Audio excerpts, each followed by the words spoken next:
Hello, Internet, and welcome back to a Tuesday.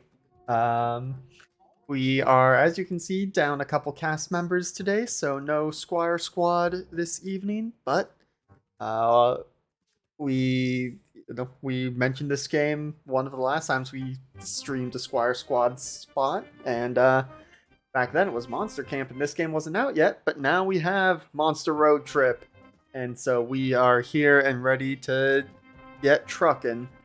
Let's see. Channel stuff. You can see what we are getting up to. We have our schedules pinned to our social medias. So our Twitter. Oh, I should type that command correctly.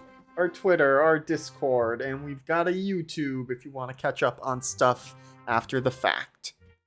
Um, this week should be mostly normal, I believe. So next scheduled stream is on Thursday for the return of Elegant Creatures.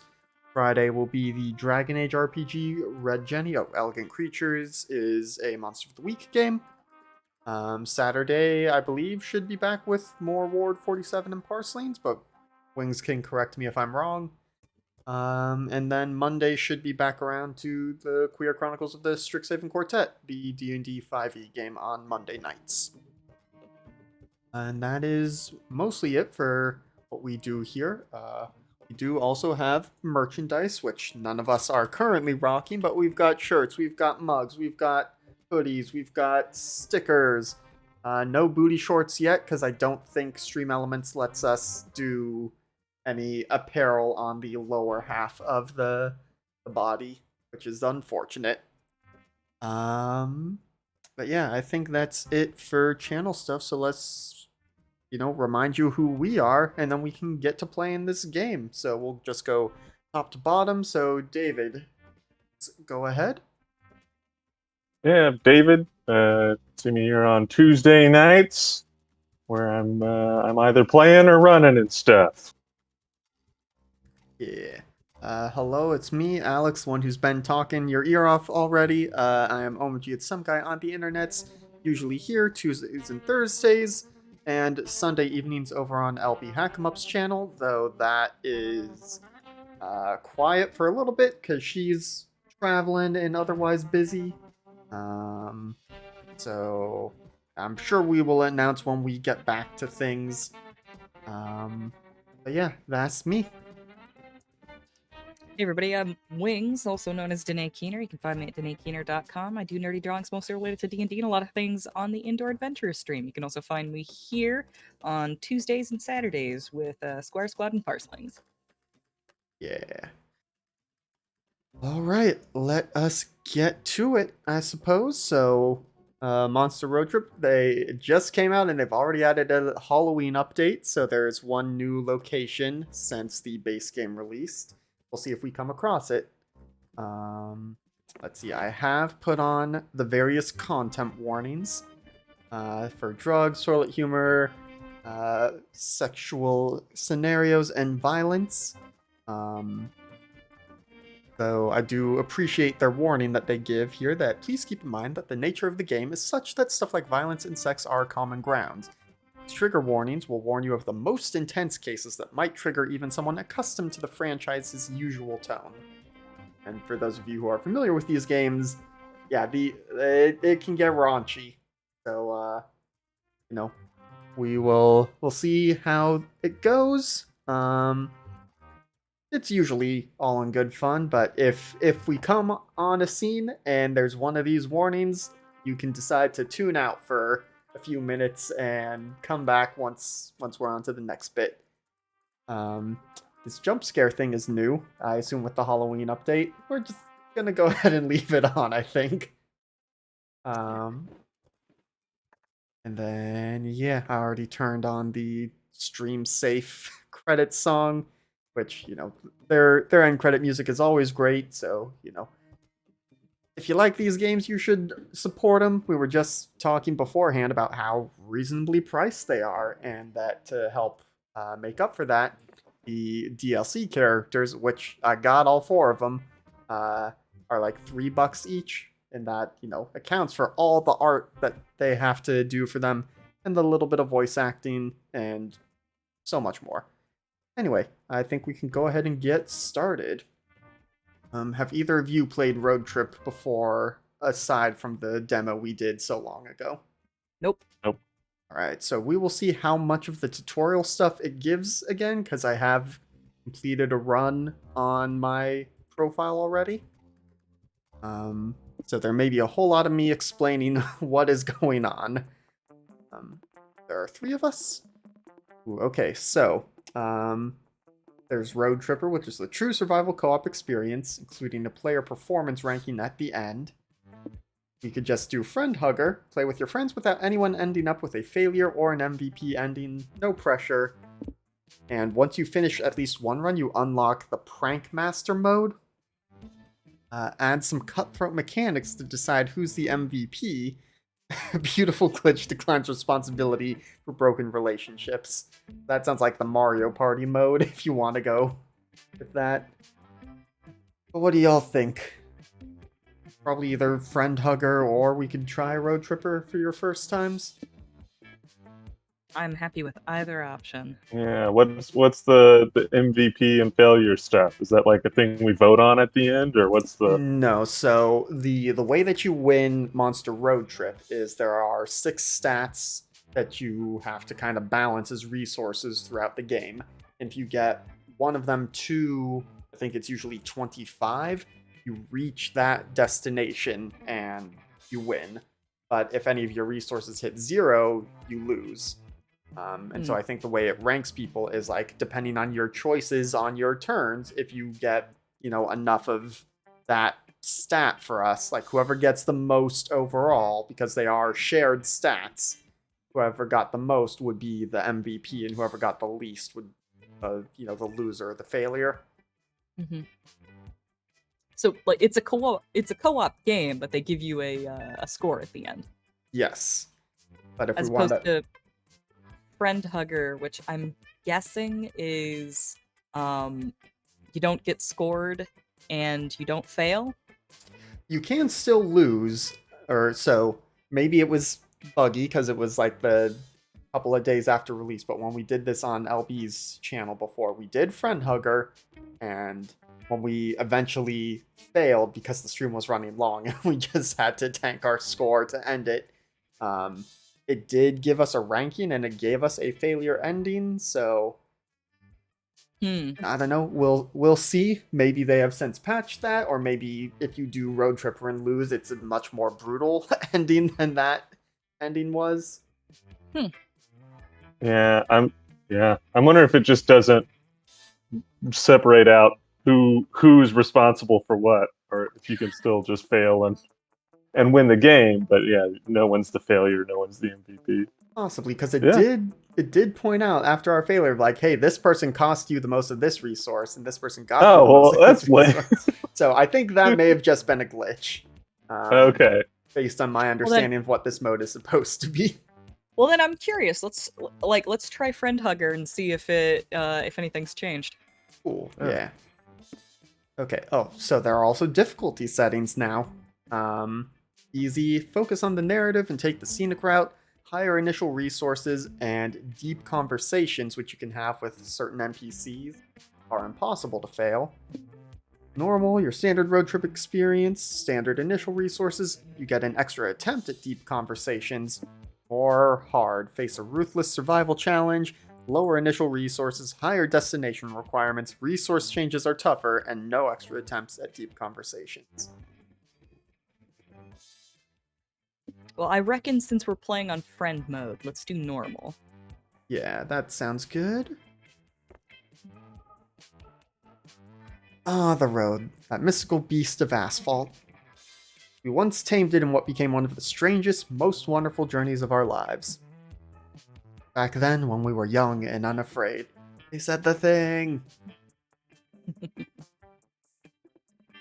Summer was coming to an end when Polly and Scott planned a road trip. The whole thing was bound to go off rails. This was the Prank Masters, after all.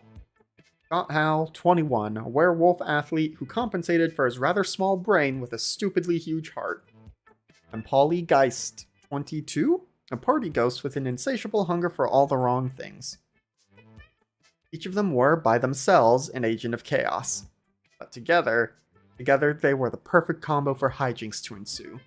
So these two will be speaking an awful lot. I don't know if you two want to opt to voice them. So another thing that will become apparent as we play, this one is not so much a dating simulator like the others have been. So it's not like you are picking a romance option to pursue throughout. Though you can, and that's what the deep conversations mentioned before are part of. Got it. Who in their right mind would have agreed to join them on such a trip?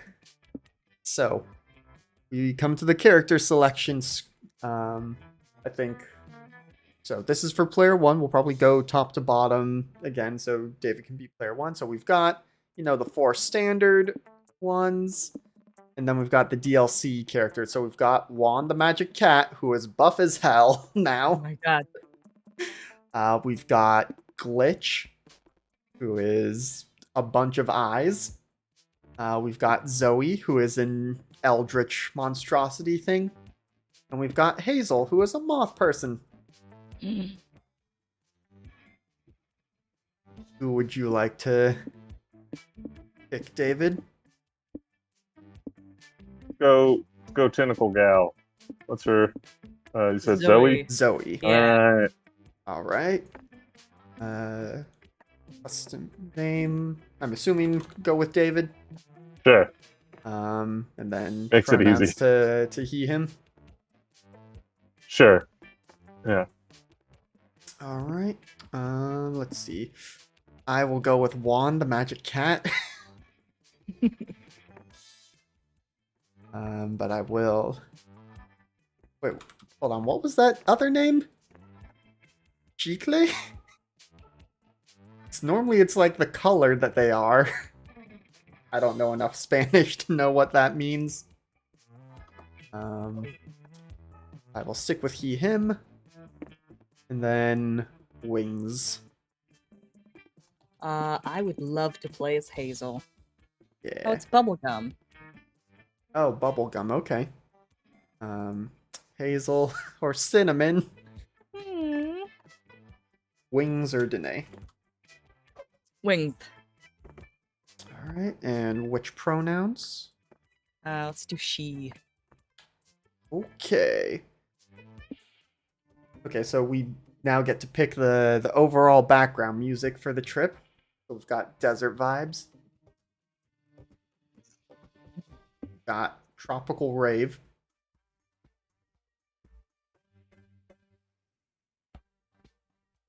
We've got lo-fi beats.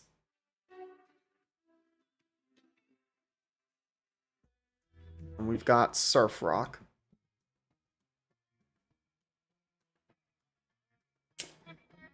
Anyone have strong feelings one way or the other?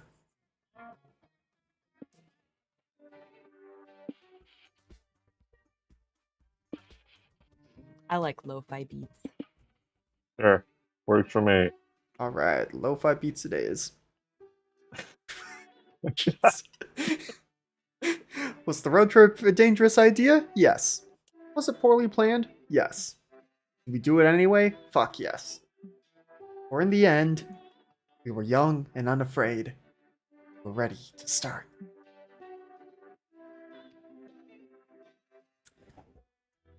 All right, so the 6 stats that we have hype, which you can see is the blue sparkly face. We've got magic, which is pink and has gas. Mind is purple. Money is green. Yellow is soul. And stamina is orange with some food. And these are for our group as a whole. Yes, so we all share the stats. These are the various destinations. Sorry for minor spoilers when I played on my own. If you get enough hype, you go to Knife Land. Oh. Yeah. So yeah, it does look like we need to get 25 still. But so we're on week 1, and so every turn you get to pick from one of 2 locations, and you can mouse over them to see what stats they might give you.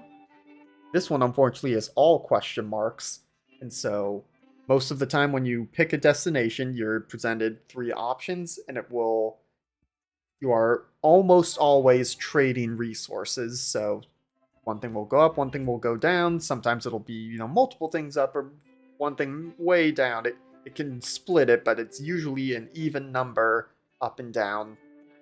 There are rare exceptions where where it's not that, but by and large, it's going to be trading resources. So we've got the ranch, which is a whole mystery, or the hole. It's got a whole lot of heart. So the 3 options will either for sure give us money, for sure give us magic, or another mystery. Well, we went to the ranch during our The demo run. right? Yep. Let's go to the hole. All right. I say, deciding for David. So yeah, as you travel, there's usually quick little dialogue blurbs from Polly and Scott. No stress if we don't catch them. All right, a hole in the desert. Man, they'll turn anything into a tourist trap, huh? Some say the hole is bottomless, but that can't really be true. Can it? Well, since you're here, what do you want to do? Okay, so these different indicators. So the arrows up and down is you need to guess which resource you'll lose, and in this case, we'll always get money. This one, we would get magic, but we might lose something. Or, if we choose to pull a prank, this option means there will be another choice later on where you get to decide basically how much of something you want to do, from a little to... I'm trying to remember their phrasing for it. Some to a lot to a fucking lot is, I think, the official description of it. But yeah, so up to you. And you can kind of infer from the choices what resource you might win or lose. Okay, so yeah, I'm probably losing money to get magic. Probably. Alright. Yeah, that's the only, material goods, yeah? Yeah, that one Alright. makes the most sense to me as well. Well, my indication is to always go for magic things. So I would be for upping magic. That is All right.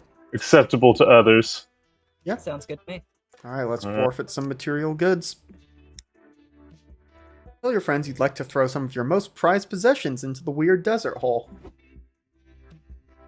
Wait, why though? Would it make more sense to throw your stuff out in a dumpster than in a national landmark? You don't know about the ancient traditions? A random tourist asks. Throwing one's material possessions into the great hole is a hallowed rite. Whoa, sounds dumb and nonsensical. You have my attention. Most say the hole is just a tourist trap, but some of us know the truth. The hole is actually the mouth of an ancient deity. We throw our material goods into it to appease the deity's timeless hunger. Not for us, it would rise from the desert and consume the universe itself. Or you're saving all of us from the apocalypse by throwing your old junk in a big hole? That's so selfless of you! Thank you. If I call my mom right now, would you repeat that back to her? I don't know if I buy all that, but this culty stuff is weird enough to pique my interest. I'll play along. Here, Hole, take my dad's old pipe. I kept it for sentimental reasons, but my new pipe glows in the dark, and I suspect glowing in the dark beats sentimental value. Good riddance. Oh, great hole! Here are some of my favorite bones. Normally I bury them myself, but I can only dig a good hole, and I hear you're a great hole. David, what are you throwing in the hole? Okay, so now you get to choose here. Roll a pair of dice into the hole and never know what number you rolled, or throw away the incriminating evidence. Okay, now what does this do for me? So this is where you choose which stat you're going to lose. And so this one, I suspect, might make us lose mind, because losing our mind over not having that knowledge And incriminating evidence is probably going to reduce our soul for having done a bad thing. I want to throw away the incriminating.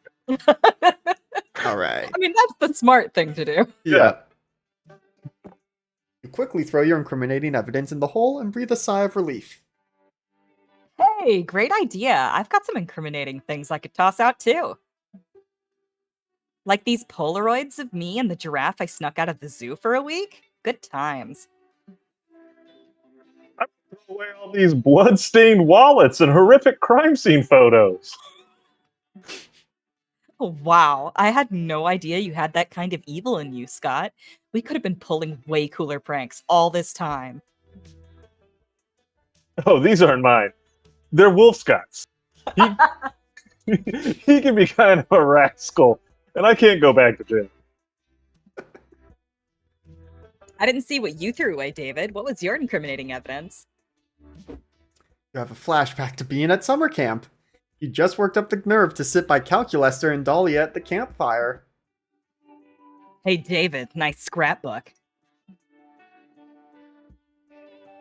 Oh, I could just say thanks. Yeah. Whoa! Oh yeah, the characters sometimes have lines in this one. What? Scrapbook. It's a trip planning book. I want to invite you two on a trip to go to the Canary Islands with me this summer. I see. Yeah, you do that one. You have filled the Sorry. scrapbook with color-coded itineraries, travel brochures, photos from Maya and Dahlia's previous trip to Italy, which you have photoshopped yourself into. Wow. That's, flattering, David. But Cal and I already planned our next vacation. We're going on a cruise together. Strictly a two-person cruise. Yep, there won't be any other passengers, just us. It's the rules. Friend Dahlia, I thought we were going to Croatia. We never discussed a cruise. Dahlia slapped a hand over Calculus's screen. That shouldn't have worked, but Cal took the hint, and so did you. Don't feel bad. I'm sure that you'll find something else to do. I heard Scott and Polly are going on a road trip. That sounds more like your thing, surely. You deflect Polly's question, preferring to let your scrapbook rot at the bottom of the hole along with your shame. You gain +2 magic because the hole is appeased. That weird tourist must have been onto something, but you lose -2 soul for throwing such incriminating evidence away. Alright. Okay, so now I can either take us to the used car dealership, Miles of Smiles. So, mystery, get some money, or lose stamina, or go on a picnic. It's a beautiful day to eat outside. Mystery, gain stamina, or mystery. I'm more inclined for the picnic, just to see either how it goes horribly inappropriately, or ends up being surprisingly wholesome. Yeah. Fine with me. Did you bring the picnic basket? Yep, and the picnic basketball too. Delicious. The sun is shining, the birds are singing, and the ants are eagerly anticipating eating your scraps. What a perfect day for a picnic! You've got your picnic basket and your checkered blanket. All that remains is deciding what to do now that you're here. Okay, so have a nice picnic, which is going to be a mystery, crash other picnics where we get food, but this does also have a drugs warning, or play fetch. I think I will do play fetch so that we can see what this event style is like. Okay. So we're going to have to, because it's a mystery, we're going to have to piece together what resources we are trading here. Dig into your sandwich. Polly lays down to sunbathe. You take a moment to bask in this tranquil moment, because you know it can't last long. Alex, wanna play fetch with me? There it is. Fetch, stick, throw, please. I have such a good stick, and I must chase it and return it to you. We had a deal, Boo. I played fetch with him. At the last stop, it's your turn. You take the stick from Scott. And he sits, eagerly wagging his tail. Damn it, it's a little cute. Now for the big decision. How far should you throw the stick? So, don't overdo it. You ought to save some energy for later tonight. Wink. Yeet the stick. Yeet it so hard. Or play the fetch gambit. Pretend to throw the stick, then hide it behind your back. Oh. Oof. I have a feeling this one's gonna lose us some soul for Yeah. tricking Scott. This one's probably gonna cost us stamina. Not sure about this one. Guess we should also consider, do we I'll bet- want to... I'll bet the first one will cost us hype because it's no Probably, fun yeah. to throw it So not lame. very far. Yeah, Yeah. Yeah. yeah, that is true. I guess, are we going to try and get to the magic ending just based on how we have started, or we want to not commit to that just yet? I mean, not gonna lie, the moment David said I err on the side of magic, I was all like, all right, magic is the way to go. All right. Yep. We can absolutely go for magic. Just because I want to yeet something, I think we will yeet the stick. Do it. You'll have a very anime, yeah, as you throw the stick with all your might. It disappears over the horizon, and soon after, so does Scott. And he's gone. Don't worry, he'll find his way back to us. He's got our scent. Want to kill some time while we wait? Bet you can't guess what color underwear I've got on. Score? No, actually, it turns out she's serious about making you guess. Takes forever for you to finally guess cerulean, and by that time, Scott has returned. Gross, look! I got the stick like a good boy. Good job, buddy. What took you so long? Well, I chased the stick all the way into a mysterious tavern where I was given a quest to retrieve an ancient artifact from a cult. Are we about to get some magic? What? I teamed up with a vigilante monster hunter, a Russian spy who was as sexy as she was lethal, and a bard with +2 charisma to get the artifact back. After a harrowing quest, we found the artifact, and get this, it was my stick! A god came out of it and gave me special powers. Now every time I sneeze, a pubescent boy gets his first chest hair. That rules, but I can't help but think there's no possible way I threw the stick that far. Agreed. Isn't it more likely that Alex's stick is the stick 20 feet in front of us? Oh, probably. I didn't see. Silly me.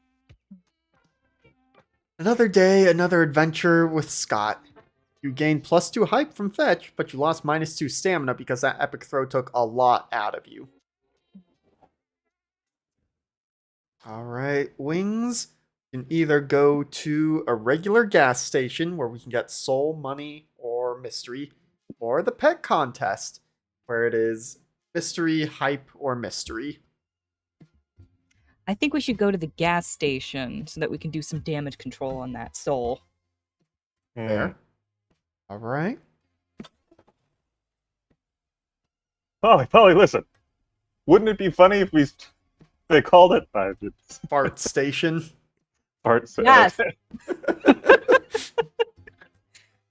Alright, gas stations are overpriced, full of pollutants, and their dirty bathrooms seem to invent new diseases every day.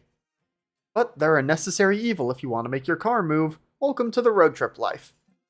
So, what do? So, if we use the restroom, we'll get soul back. Could go to the shop, which will somehow get us money. Or we fill the car's tank, which is another one of the level options. But we're saying we should get some soul back. Yeah, let's do it. Alright. You're sitting in your stall, getting all your farts out, when there's a knock coming from the stall to your left. Hey, I hate to bother you, but I need some toilet paper. I wouldn't normally do this, but it's a funny story. Is the funny story that you ran out of toilet paper?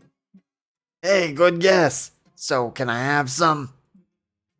Give her a wad of toilet paper and she leaves you alone. For about 30 seconds. Hey, buddy. So, funny story. I went to light a cigarette and dropped my lighter in the toilet. Could I bum a light? Pass her a lighter and hope that'll be the end of it. It isn't. Hey there, old buddy, old pal. Still there? Must be a big shit. So, can I borrow an umbrella? It's a funny story. I think it's gonna rain later today, but I left my umbrella at home. Oh, and hey, do you think you could help me solve my crossword puzzle? Funny story, I've been a crossword champ since I was 12. It's kind of my thing. My strategy is doing them in public restrooms and asking whoever's in the stall next to me for help with the solutions. Genius, right? Anyway, I need an 11-letter word for navel. Any ideas, buddy? Suggest belly button. You also ask if she's got any other favors or funny stories for you before you get back to doing your business. Oh, I'm glad you asked. See, it's a funny story. I've been keeping a list on the back of my crossword just in case I needed anything else. A hand passes you a crossword over the stall with a list of things on its back. Which of these can you give the stranger? A very fancy hat, feedback on her 300-page toilet-themed screenplay, or a free piggyback ride. These are things that I'm going to give the stranger. Yep. I imagine the piggyback ride is going to cost us stamina. Oh, for sure. For sure. Fancy hat might be money? Perhaps. Feedback. I imagine feedback is mind. Yeah. Mind or hype for how long it is. Yeah. For those of you who don't know screenwriting, each page is supposed to take a minute. So that's a 300-minute movie that she's got there. Incredible. Let's try. Let's do the screenplay. All right. Oh, yes, thank you. Please give me your honest opinion. I really think I've got something good here. Screenplay is titled Detective Chatty, Toilet Inspector. Detective Chatty's whole thing is having long noir-esque narrations of stakeouts in public bathrooms. This scene, Detective Chatty is interrogating a woman whose husband died in a dynamite in the toilet accident. She has nothing to do with his death. In the margins of the script, others have written derivative plot, protag is clear self-insert, can't tell if bathroom stuff is a fetish thing or not. Do there need to be potty piranhas? What do they add to the scene? Actually, why the fuck am I line editing a screenplay in a public bathroom right now? You leave your margin notes, then pass the screenplay back. I disagree with your note that the leading lady could be replaced with a sexy toilet and there'd be no difference, but still, thanks for helping.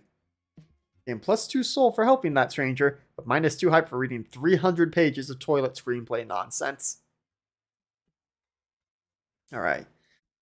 Okay, so we're back to David, and yes, so we should be hitting the pit stop next turn. So each week is split up into 4 turns. So I'm curious what it'll do to the turn order after this. Okay. Alright, so we can go to a movie set, now with 30% more CGI to get hype, stamina, or a mystery, or we could go to the shopping mall. Hanging in shopping malls, the 80s are back, baby! With 2 mysteries and stamina.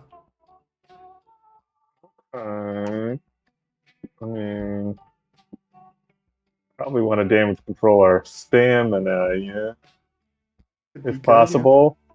Yeah. So I mean, either way, Yeah, either way. let's go mall. Alright. As we pass the hell is real billboard. Yeah, I mean, we passed already it know many that. a times. Yeah.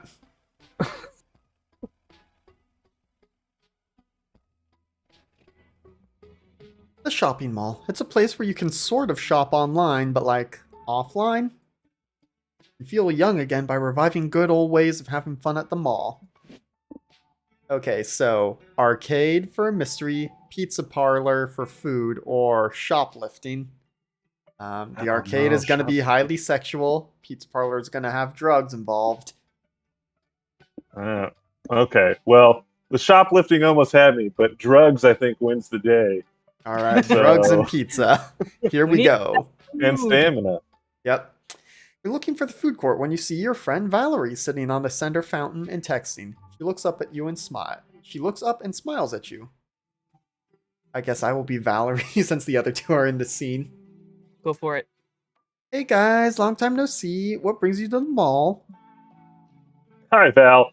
We're on a road trip and stopped by to get some lunch. Where's the best place to eat around here?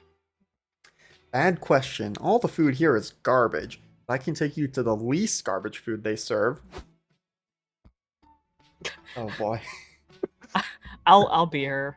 Go for Welcome it. to Cosmos Pizza, where every slice is sliced with love. Except we're fresh out of love, so we've been slicing it with the pocket knife that the chef uses to cut cocaine. Is the Coke on the menu? Hey Sadie, I didn't know you still worked here. How have things been? Oh, you know, it's been a lot of this. She's blushing, look at her. Oh, does she like Valerie? Maybe. When are you gonna quit, girl? You should ditch the greasy smock and start hustling with me. I earn twice as much selling junk to my classmates as I did working at Pozo's.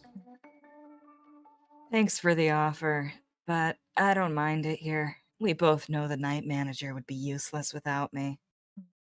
Suit yourself. Anyways, I'll have a calzone triple fried with extra anchovies and bell peppers under the cheese and a saucer of milk to drink. Valerie's usual coming right up. What about you guys? As usual, whatever that is. Is the Coke on the menu? Okay. I'm going to change the voice up for this one. I'm going to. Bing, if you're buying Coke, we definitely won't have enough money to get any food for me. Eldritch Abominations from the Midwest. Perfect. Yeah. That sounds right. Don't worry, I know all about the minimum wage life. We're running 2 price discounts today. Want to use one of them? Okay, get a free pizza if you attend the opening show of the manager's conceptual theater piece, or buy 1 pizza, pay for 2. I imagine that one's going to cost us money. This one would probably be Mind or Hype. Yeah, I mean, we're good on both. So, Yeah. Yeah. 10 shot manners conceptual theater piece. Mm. Yeah. It's Theater the one? implication that the buy one pizza, pay for 2 gets us drugs. Or. Maybe. Mm. I cannot tell. I want to know buy one pizza, pay for 2, please. Alright. Huh? I think that was just a typo. You don't have to. No. David chose buy 1 pizza, pay for 2. Now he has to do it to abide by the pizza promo laws. The pizza promo laws. There's no such thing.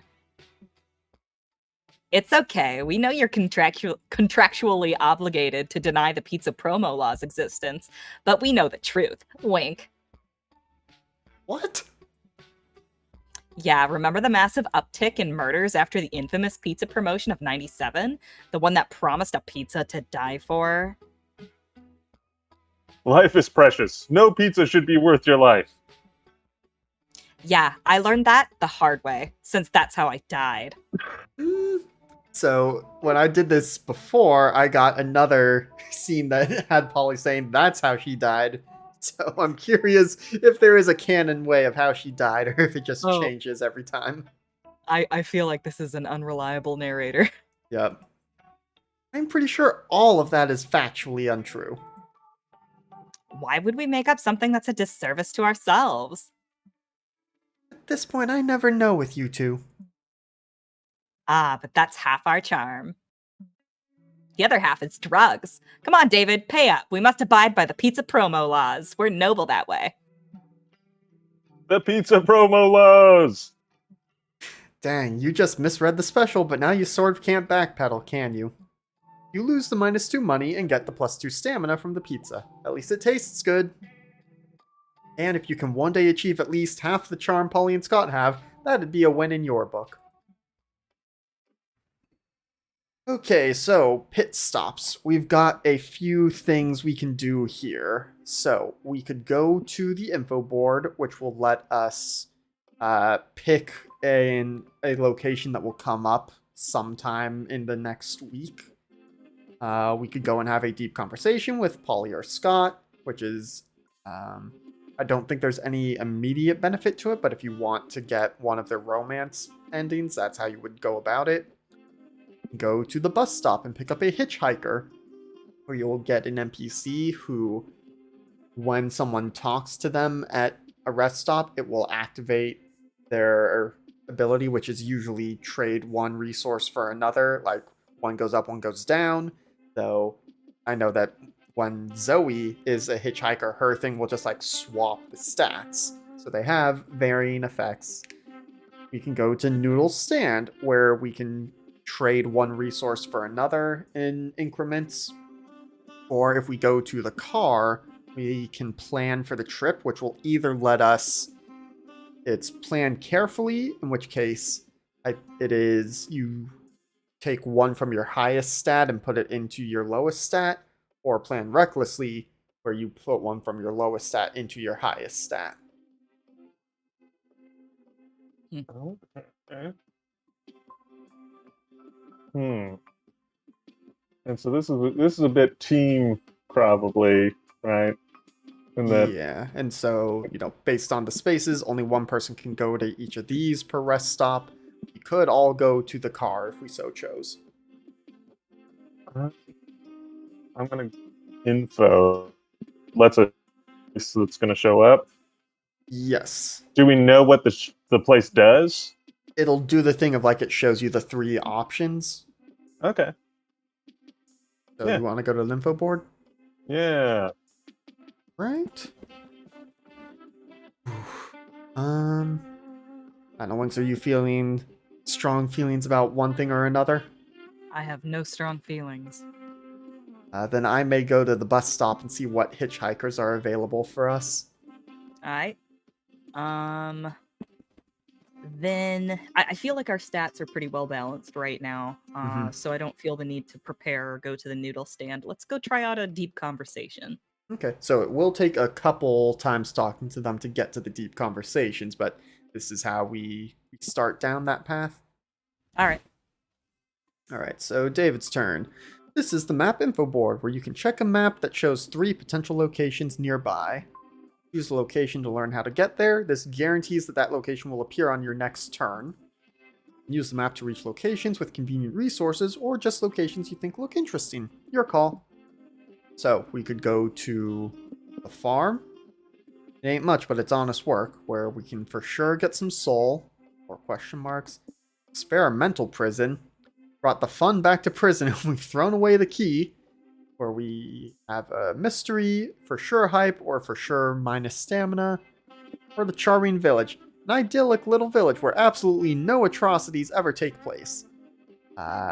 Where there's an unknown benefit, or we will for sure lose money, or for sure lose soul. Whoa.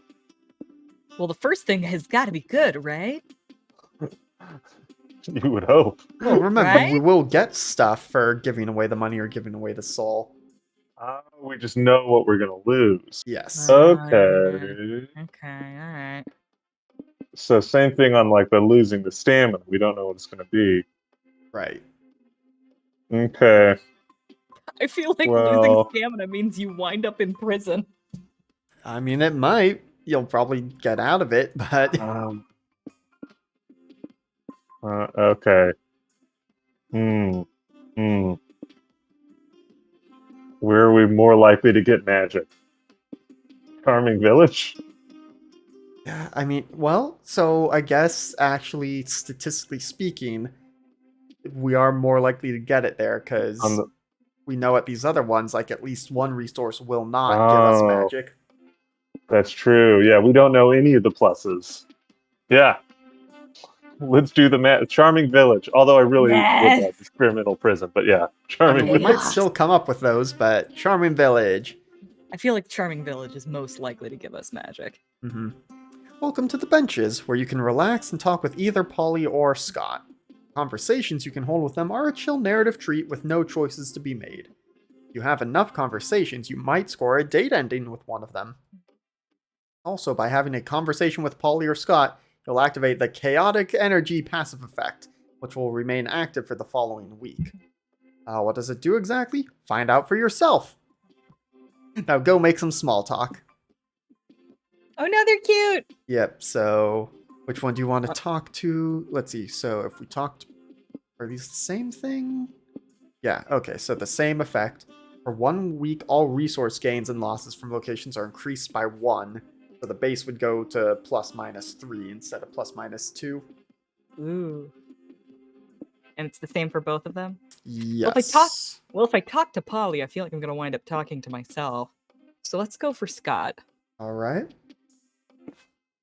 Now, what do you want to talk to Scott about? His friends or his big, beautiful muscles? I know what I'm going to be thinking about. Let's talk about his friends. Alright. My friends are the best. I love cheering them on in all they do. Like Damien getting better at arson. Or Vera getting better at crimes. Or Liam getting better at irony. I mean, you know I love sports, so I can tell you, cheerleaders are one of the best things about them. Think about it. There are people out there who do everything they can just to make sure your morale is high. It is pretty cool when you think of it that way. Yes. And it brings me so much happiness that a while ago I started wondering, why aren't there cheerleaders for everything else? So I decided to become the cheerleader of everything else for my friends. If they can feel similar joy to the one I feel during a sports game, that's the best, bro! That's very kind of you, Scott. Yeah. But sometimes I realize I'm cheering for things that aren't super nice. Like the stuff I just mentioned. Arson, crimes, irony. Scott is too pure for these games. So I decided to try to cheer for my friends when they're doing stuff that's nicer. I cheer for Vera to win at eating salads, and for Damien with his makeup stuff, and for Liam becoming better at, Liam stuff. I hope that maybe that way they focus on doing those nicer things instead of the not so nice ones. Maybe. My grandma says that sometimes we focus so much on being the best that we forget to be better. I love that my friends are happy because they're becoming the best, and I'd love it even more if they felt happy about becoming better. Does that make sense? It makes a lot of sense, yes.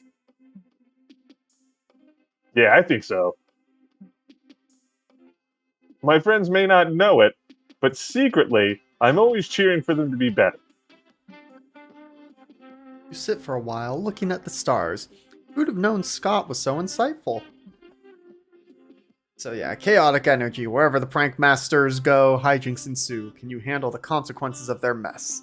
Next week, all resource gains and losses from events are increased by 1. Hell yeah. Ooh. Okay, so we can either get Liam, who for 1 week every turn you'll gain +1 mind and lose 1 hype, or Mossman.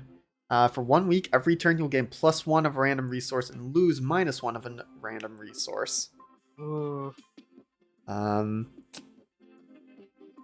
I'm more inclined to Mossman for the chaos, but we are also pretty sure the way this works is their effects will not trigger right away. They'll only trigger once we get to the next pit stop and someone talks to them. Mm-hmm. That tracks. Right, so we've now got 2 moth people in the car. You invite Yay! Mossman to join your road trip. Love to join you. Thanks, Alex. I have so much gossip to catch you up on. You won't believe who Martha Manticore is dating this week. Okay, and so I guess it is just reordering us, or no, that's kind of still the same order. Yeah, I think Yeah, that it they just just moved me to shuffle the us end. over. Yep. All That right. we all take turns having 2 turns, essentially. Yeah. Because I mean, obviously some of it is RNG based on what locations are available to you, but I think the quickest you could win is probably like 3 weeks. Hmm. We'll see. So yeah, this just tells us how things are going. Right now, Magic is in the lead. Just barely, though.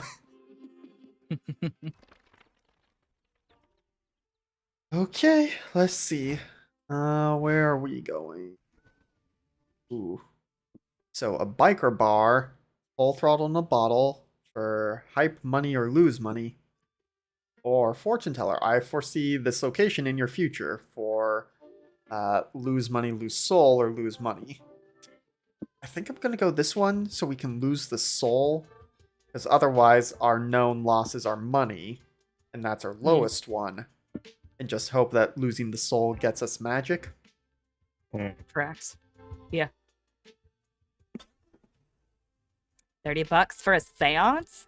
And here I am talking to people for free. Is fortune telling real, or is it all bogus?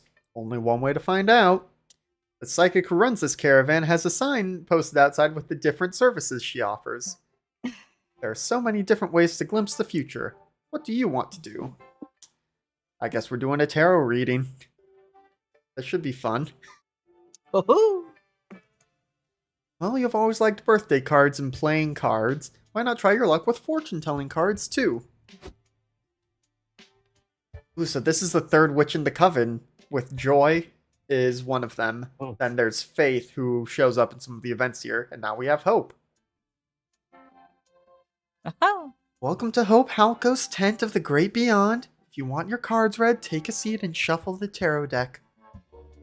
Alex, we'll start with you. We'll do a 3-card spread with a card to represent your past, present, and future. Your past card is the Hanged Man. It's a card depicting a tragic fool. It represents your journey so far, a series of misadventures where you tend to make the wrong choices. Yikes. A tragic fool could totally be your middle name, to be fair. Your present card is the Justice. This card represents an unusually high and enterprising libido and a colorful sex life. Nice. Clap them cheeks, Alex. Didn't let me finish. It represents that in the upright position, but it was drawn upside down, which inverts its meaning. Means Alex doesn't fuck, like, at all. Well, sheesh, it's not your fault you haven't gotten any ass lately. You aren't playing a dating sim this time. Alex. Alex? What the fuck? Hope's tarot cards are kinda reading you to filth. Why don't you try making your own destiny? I have some better cards in my pockets. Don't ask. Swap out the future card with one of these. Seems mean to rig Hope's tarot reading, but hey, if she really is psychic, then she should have seen the switcheroo coming. Pick a card, any card. Ooh. Okay. The random dude with very cool sunglasses, the legendary Blue Eyes White Dragon card in mint condition, or the +4 tarot card. You get 4 more cards, essentially altering your future. Now, do we think any of these are going to give us magic? I mean, the draw 4 is gonna give you 4 more cards. Yeah, I'm leaning towards the draw 4 just because I'm worried that the Blue Eyes White Dragon is going to be money because it's mint condition. Mm, Yeah. So yeah, we will. basically wishing for more wishes. Let's do this. Yep. Now for your future, we have, whoa, the +4 tarot card. Okay, that means you get an additional 4-card spread. First up, we have the Death card. Score! More ghosts for the group. Don't be so literal. The Death card doesn't mean you're going to die. It represents change, things coming to an end and new things beginning. Next up, the 5 of Cups reversed. This represents a paradox of interest, but at first seems like a bad choice or situation will work out well for you in the end. Like dying, for example. Goddess's sake, Polly, Alex is not gonna die. Your next card is the Tower. Yep, I'm gonna die. It represents. Actually, let's just skip that one. For those who don't know, the Tower means destruction and bad things. Oh, good. Your last card is the Twin Outfits card. It means in the near future, someone is gonna wear the same outfit as you to a party, and it'll be awkward. Poor Alex. That's so embarrassing. You know what I bet you'd rather do than that? Die. Not so fast. You reach into your pocket and present Hope with your surprise trump card, the Tarot Reverse card. Nani? Nani? Oh boy. Oh, Are they all getting animated? holy shit! Oh, this is amazing. It's so good. What have you done? The Tarot Reverse means that this whole reading applies to me now. Poor Hope. She's gonna be so upset when she goes to a party and someone is wearing the same dress as her. That isn't the card I'm worried about. Just get out of my tent, all of you. Well, you lost -3 soul for rigging Hope's reading, but you gained +3 magic for messing with the threads of destiny. We did it, y'all. Incredible. Yeah. Alright, so we've got LARP, which is all a mystery. Why be chaotic good when you can be chaotic great? Hell yeah. Or caves. Someone said spelunking? Be sure to bring your spelunk crown. God. We can get soul back for sure here, which is our lowest right now. Yeah, we are starting to lose soul. Yeah, let's do some damage control on that there, soul. Yep, and just hope it doesn't drain our magic. Though I was very tempted to go to the LARP. Oh. the LARP. What? Oh. Uh-oh. Okay, so let me move. I just realized chat hasn't been able to see the indicator that is saying, like, so now with this event, we know we're gonna lose some mind, and we just need to figure out what we can get out of it. You're driving and having a nice conversation with Moss when you see a girl with her thumb up on the side of the road. Met the hitchhiker. Pick her up, Wings. You pull over and let her in. Thank you, she says softly. Just drop me off 2 miles up ahead. Can do. My name's Mossman. I'm the senior hitchhiker around this car, so I'll show you the ropes. Moss spiritedly lays out all the juiciest gossip for your hitchhiker. Halfway through the story of Scott's weird jacket stains, you pass a big cliffside curve. Look at that, says the hitchhiker. I drove on this curve myself not so long ago, when my car pitched over that curve and I died. Wow, really? It's super cool how open you are about your death. I died in a similar way. Wait, what? We're like ghost sisters from another mister. If that mister was Mr. Car Accident. Sorry, this is just weird. This isn't how I expected this conversation to go. Normally I just drop the I'm already dead bomb, everyone freaks out, and I vanish into thin air. Don't really have a follow-up. Well, hey, the vanishing hitchhiker routine is a classic. I respect it. But in a car with fellow ghosts and cryptids, it doesn't quite pack the same punch. Lucky for you, I'm an expert exaggerating the truth for clout. And Wings here is always choosing wacky options to escalate situations. That's me. The two of us can surely come up with a great secondary twist to add to your spooky tale. Any idea, Wings? Good stories need conflict and a charismatic villain. The twist is the hitchhiker didn't die at the curve, she was murdered by the curve. Or include product placement in your urban legend. Which, that one could get us some money back, maybe. Yeah, we are down money, huh? Yep. Yeah, let's do that. Let's do some money, please. Get that bag. Hey, there's an idea. Urban legends are pretty much the last bastion of brands, or that brands have yet to conquer. I'll make some calls. Some phone calls later. Okay, I've got a retailer on board. Here's your news story. You were driving on a dark and stormy night when suddenly an empty bag of vampire bites was blown onto your windshield. You were about to wipe it off, but then you started reading the back of the bag. You couldn't believe that vampire bites are almost 100% organic, or that they now come in over 20 different flavors.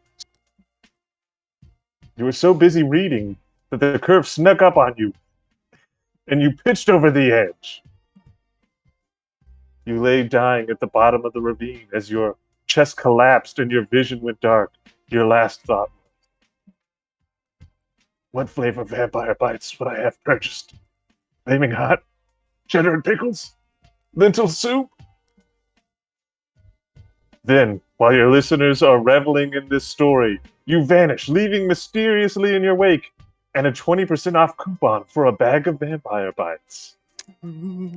Well, it's a bit of a shameless shill, says the hitchhiker. But if they're paying me to tell like that, I don't care. The ghost girl leaves, and you're left with that nonsensical urban legend turned commercial robbing you of -2 mind. But with the sponsorship money she's making now, the ghost girl kicks you all +2 money in creative consultancy fees. So that's cool. Who cares about money? I'm in the cryptid rumor game for the sheer love of the craft. Not me. I'm definitely in it for the money. Let's spend it on something dumb. Alright. What could be inside this dank, dark cave? Looks Gold like and- a nose. Yep. Sorry, Gold go on. and jewels, an abandoned mine shaft, dinosaur bones, an ancient civilization that's yet to be uncovered? I mean, all those things are hella unlikely. It's almost definitely just a bunch of bats and rocks in there. You won't know that for sure until you explore the cave. What are you going to do here? Look for ore, rescue trapped people, or ghost spelunking. Let's go get that soul. Yeah. You, Polly, and Scott are hiking around the cave, looking at cool stalagmites and bats, when you hear voices coming from a far-off chamber. Whoa, bros. There are people in here, and they're chained to that wall. Whoa. Kinky. Don't worry, everyone. We're gonna save you and bring you back to the outside world. What are you talking about? The prisoners ask. We don't need saving. We like it here. This place is everything we need. This is about to be... Allegory of the cave. Yeah. Allegory. Look at Oh my us. god. We're all a bunch We're of all nerds. nerds. Just adding a marker for that. Literally everyone. Yeah. The cave people nod at the wall opposite them. You look and see that there's shadow puppets being projected on it. Look, the shadow doggy is back. And he's playing with the shadow bunny and the amorphous shadow blob. Best day ever.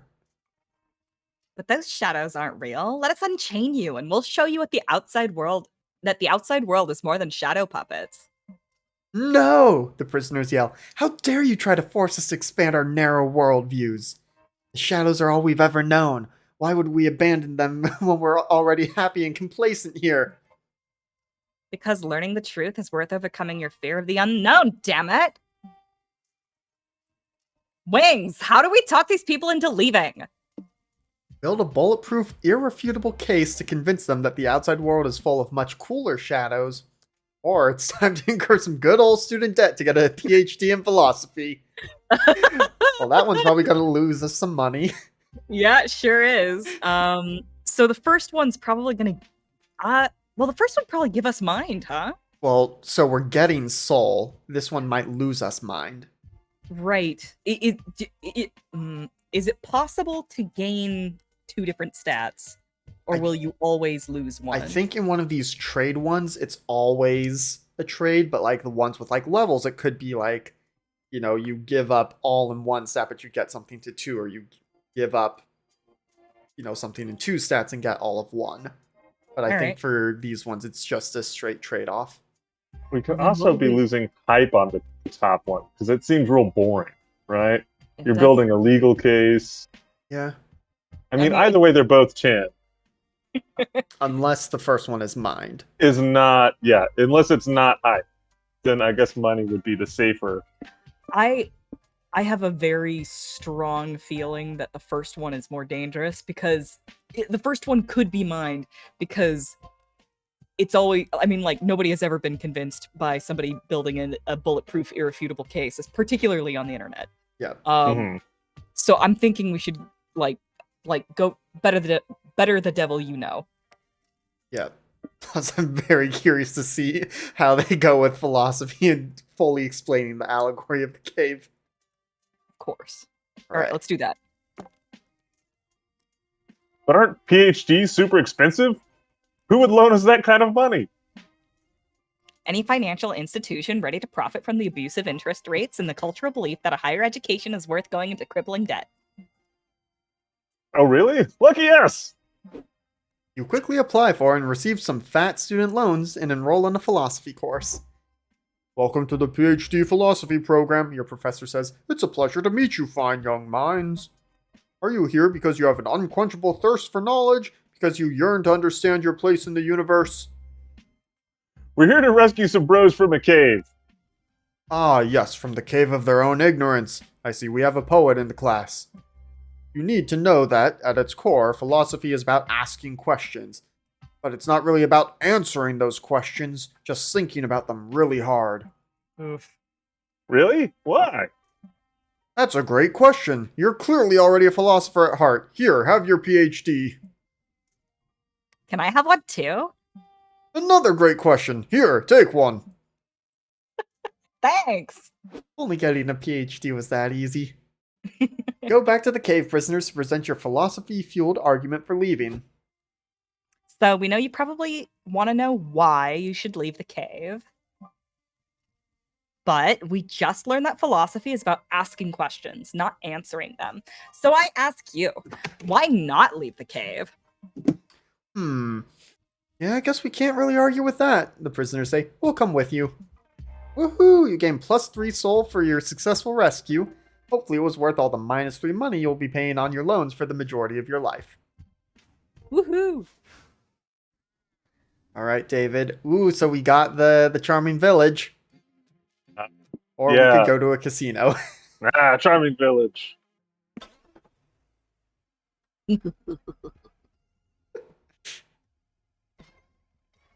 Alright. Oh, I wasn't reading the things. Yeah. That's It's all right. Yeah. This idyllic little village is filled with flowers, maypoles, and celebration galore. Means there's gotta be something weird going on here, right?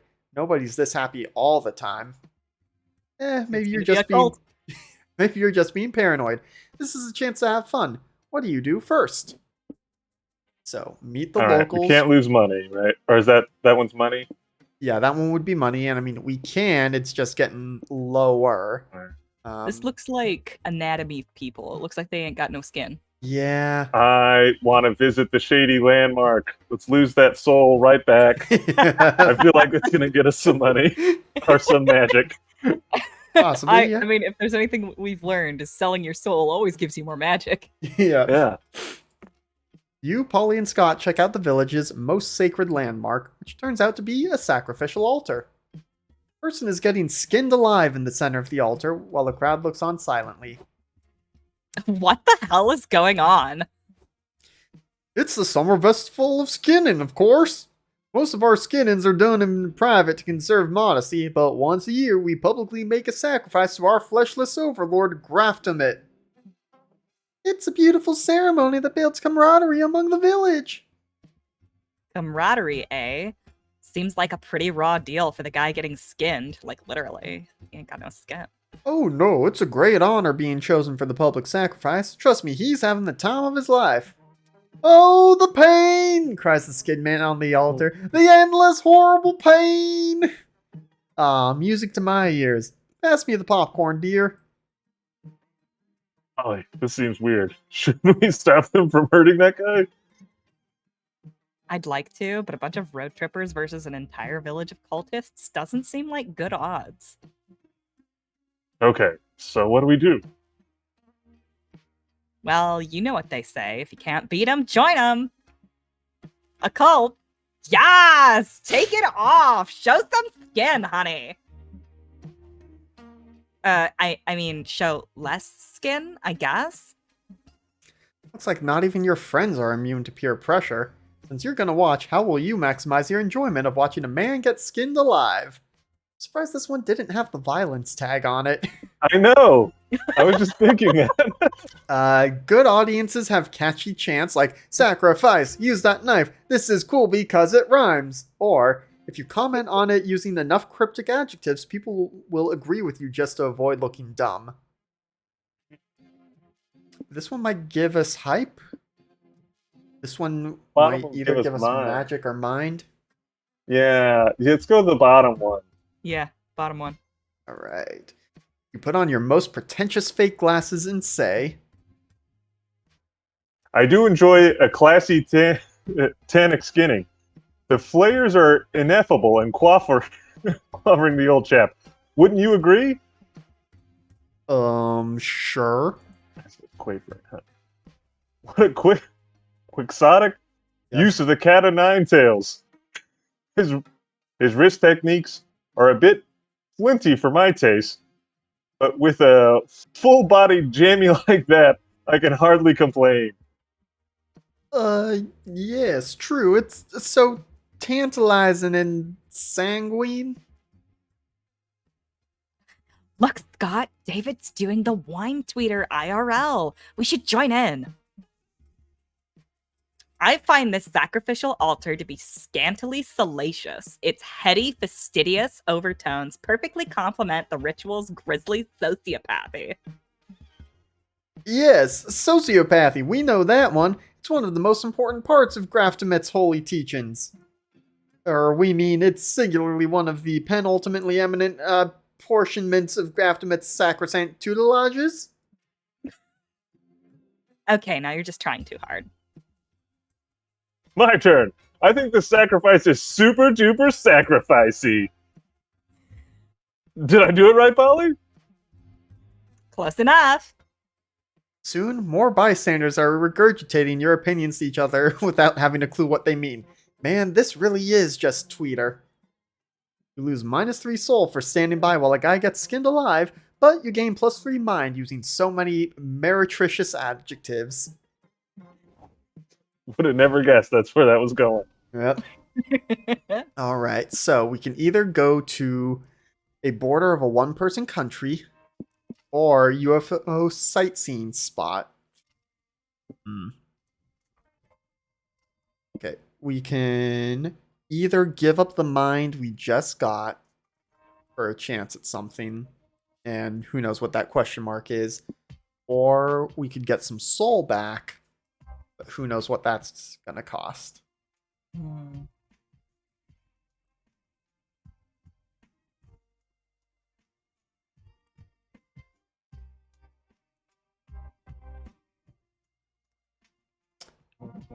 Leaning slightly more towards giving up the mind to see what we get. Yeah.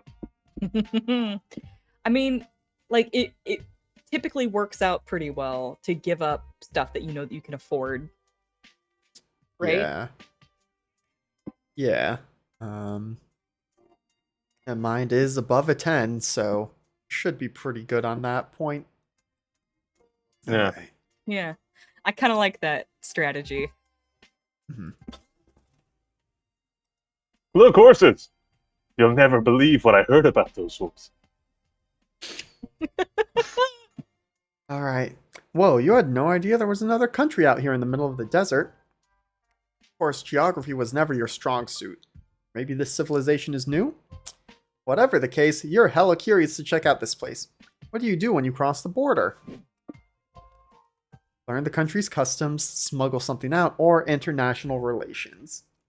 So yeah, this will be minus mind, which I think is what we are going to go with. This country is little more than a cottage in a small field. You walk through the open door and see several important looking people sitting around a table. Okay, settle down, everyone. I officially call the annual Monster United Nations meeting to order. I am Baal Bareth, here today in representation of Hell. I am Ambassador. What is this? Fishoder? Yeah, I think so. That's Bishop. all right. Representing the Mer Kingdom, our nation is happy to test the peaceful political discourse. The thing for before jumping straight into global invasion. And I'm Noodles, representing my country, Noodles Europe. Is there a specific reason as to why we recognize Noodle's sovereign nation as a legitimate country? It's a long story. The short version is I don't want a repeat of what happened last time we tried to kick him out of Moon. Of the MUN. That's what it's called. Teehee. The rest of the ambassadors introduce themselves. The ambassadors of Belgium, Singapore, Madagascar, and Christmas Island are all present. Great, I think that's everyone, so let's begin. Wait a minute, says the Singaporean ambassador. Who are those people sitting off to the side? Hey bros, don't mind us. We just wanted to listen in. You can't do that, cries the Belgian ambassador. This is a classified meeting among some of the most respected, dangerous leaders in the monster world. Yeah, you let Noodles in? You have no idea what war crimes I'm capable of. Okay, fine then. We're supposed to. Oh, then we're actually ambassadors of a new country called the Independent Republic of Pranks. Yeah, let's go with that. Sounds made up, but all countries are made up, I suppose. You can stay, but according to the diplomatic laws, you can only participate in one point of discussion. It's to help ease new countries into international politics. Check the itinerary for today's meeting. Which point of discussion do you choose? Ooh, international trade treaties, which is probably going to give us money, which we kind of need, or diplomatic negotiations aiming to stop Noodles Europe from building nuclear weapons. I'll bet that give us soul, huh? It might. Aren't we losing? We're losing mind for this mine. one. Oh, okay. Yeah, we're gonna lose mine no matter what. That's right. And so For a second, I thought it was money, but yeah. yeah. Like, how does this work? Either way, this is good for us. Yeah. I'm more inclined for the second, just in case that somehow gives us magic or something. I feel like it's more likely for us to lose soul in magic situations. So Yeah.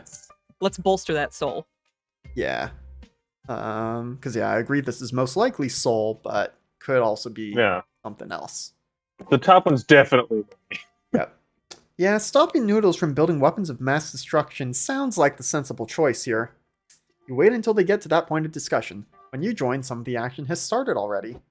Fuck off! You can't make me stop making my nuclear weapons, no way, no how! As he draws on angry eyebrows. Maybe it's too late. Maybe I've even already built the nuclear weapons, and I have them stored here, inside this cardboard box. He's bluffing. Not even Ambassador Noodles would be reckless enough to put nuclear weapons in a cardboard box. You think so? Are you so sure that you're willing to let me drop it? No, don't do that. Noodles. If you have nukes in there, you have to show us. International negotiation rules entitle us to at least 5-second peek of all nuclear bombs. Fine. Psych, I got you. You should have seen the looks on your faces. I think we can reach a compromise. Ambassador Noodles, if you let Ambassador Fishouter, yeah, that is hard, have the box, Scott will do a silly dance for you. Trust me, it's very silly. You won't want to miss it. Wow. It's really that silly? Then okay. Woohoo! Silly dancing time! Do-do-do-do-do-da. Haha, that dance was great. Totally worth it. You guys can look in the box now. Fucking hell, he really did have nukes in here. Told ya. Teehee. Jesus. Hooray! We stopped the nuclear apocalypse! Silly dance time! Do-do-do-do-da. You lost -3 mind for all the brainy diplomacy, but you gain +3 soul for taking nukes away from Noodles. There we go. Alright, time to stop and get some rest, and I think that's probably a good time for us to take a break too. So we are gonna take a quick break here, get some more water, stretch, grab snacks, all that good stuff. So we will be back real soon. Don't go anywhere. Bye. Bye. Hello, Internet. We are back, and I may be about to sneeze at any point in the next few minutes, so I apologize if I don't mute it. We are refreshed and ready to go. And so it looks like I am up first at the rest stop. So I don't know exactly how it handles the deep conversations. Like, if one of us took over and talked to Scott, would we still have the same progression, or does it need to be Wings doing it? I could go and talk to Mossman to trigger his thing of doing one random stat up and one random stat down. Or, could go to Noodles, or could do a planning thing. I'm not too concerned about advancing a dating track. I'm mostly just focusing on stats right now. Yeah, and if we do talk to Holly and Scott again, it will do the thing of ±3 instead of 2. So something to keep in mind. I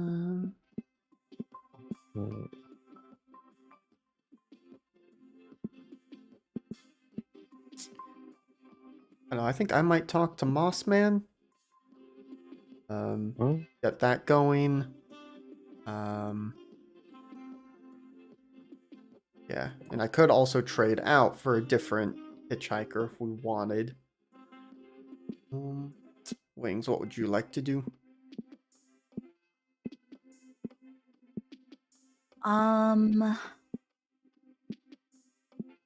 Let's go to the info board. Okay. Then David. What does Noodles do again? So you can Trade. yeah, trade some stats. So we could trade one of our 10s for something else. We flip them. That's right. So it doesn't help me with magic at all. Well, I mean, no, so we could do. It's not a swap. It's like you give some and get some. Okay. Would I be able to choose what they are? Kind of like it'll do. It's like when you're packing in Monster Camp, it'll show you what the item is, and you have to kind of infer what stat it is. Oh.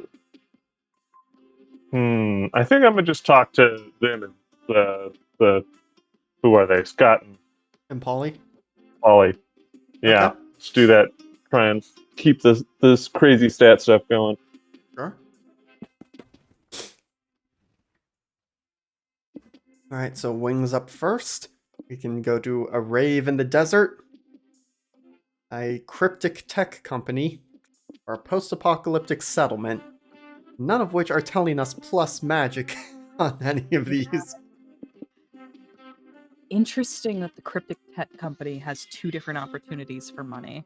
Yeah, so it would be what are you giving up for the money? Yeah. Yeah, I guess that makes sense. Well, we do need money, so let's go ahead and do that. All right. Sounds good. All right, David, who would you like to talk to? Are they both the same effect still? Yes. Okay. For the same reasons as previously, I'm gonna go with Polly. All right. Do you want to talk about her mad skills at chess or her favorite books? Oh, this is harder.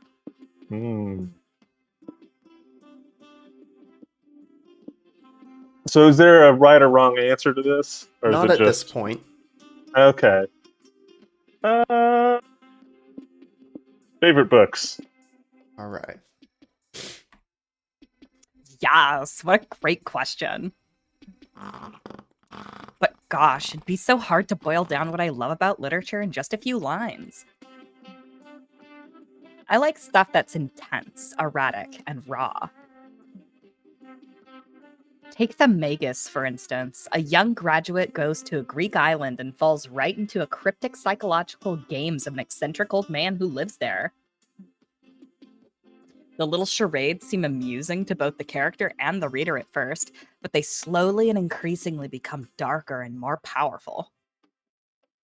Just moved our where our faces are so that we're not. Whoop. I'm messing everything up, but I'm trying to make it so that chat can read the things. Oh, oh God. It's fine. Nope, that.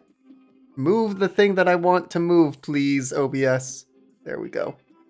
Okay. Sorry. You end up moving through the book as if you were immersed in a dense substance or some sort of fever dream.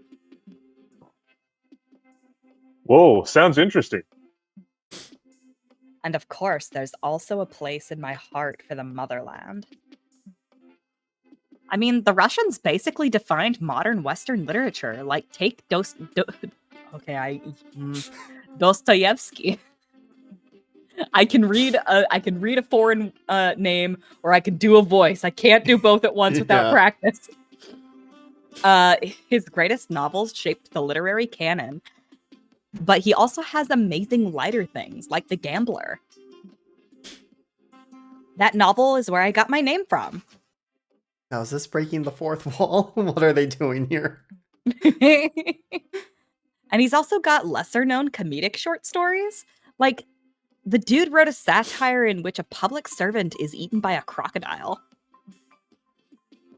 When the owner refuses to cut the crocodile open, the servant resigns himself to resuming his mundane life from inside the croc as best he can. Obviously. Sorry. Anyone brings the topic of literature, and before I realize that I'm already rambling big time. No, it's okay. I really like seeing you this passionate. Cool. I can text you some book recommendations later if you want. I'd love that. You two spend the rest of the night looking at the night sky. So, if we do get to deep conversation with any of them, the thing that happens is, like, you'll eventually be presented with a choice, and it will be based on the prior conversation that you were having, and so you can get some clues based on what you think is going to be the correct choice. I really like the deep conversations. Like, they're so sincere. Oh yeah, they're all great from what I've seen so far. And so let's see what we get from talking to Moss. And so I think the other thing is, like, talking to a hitchhiker, they only have like they have fewer chats that you can have, and they take fewer chats to get to the date ending with them. But it's still the same premise, basically. Why is Juan so big? God. I'm more interested in Cryptid Academy, but do we want to hear about his PhD thesis? I'm more interested in Cryptid Academy myself. All right. Cryptid Academy was such a delightful experience. I majored in history with a focus on oral history, my first steps into my current PhD thesis on gossip. Well, now we know what that is for next time. And into my appreciation for oral, too. What? Nothing. Just a juvenile joke. A bit crass. But I couldn't let it pass. I had no idea you did majors in Cryptid Academy.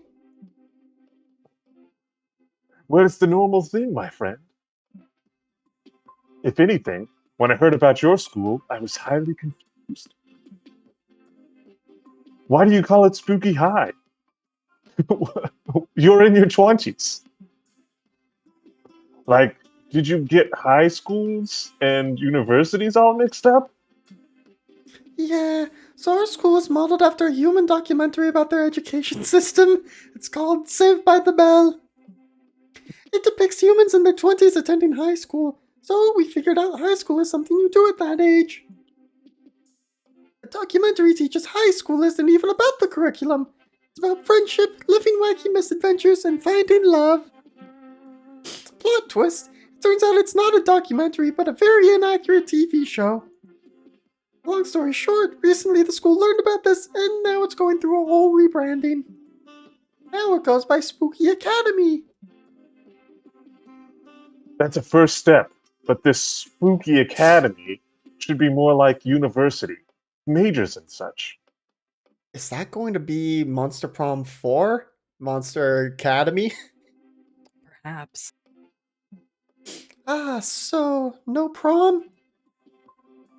No, you can totally keep prom. Prom is the pillar of any education system. In any case, it beats me how no one complained before. Some of you are even undead, like you used to be human. Shouldn't you know better? I don't know, this realm makes so little actual sense that you learn to just go with whatever. On that, my friend, we totally agree. What a strange, beautiful place this realm. Stay up all night comparing your prom experiences. Cryptid prom sounds as cool as the monster prom, and equally daunting. Cryptid vibes. Cryptids are all about inexplicable mysteries, such as why, starting next week, every turn you'll gain +1 of a random resource and you'll lose -1 of another random resource. Weird. Okay. Wings is up first, then David, then moi. Magic is still in the lead. Okay, where are we going? Let us see. Oh, we got the Cryptic Tech Company. Let's go get that Or money. the Oh. Mer Kingdom Outpost. Oh, But that's all mysteries. we have no idea. We need that shmoney. Yeah.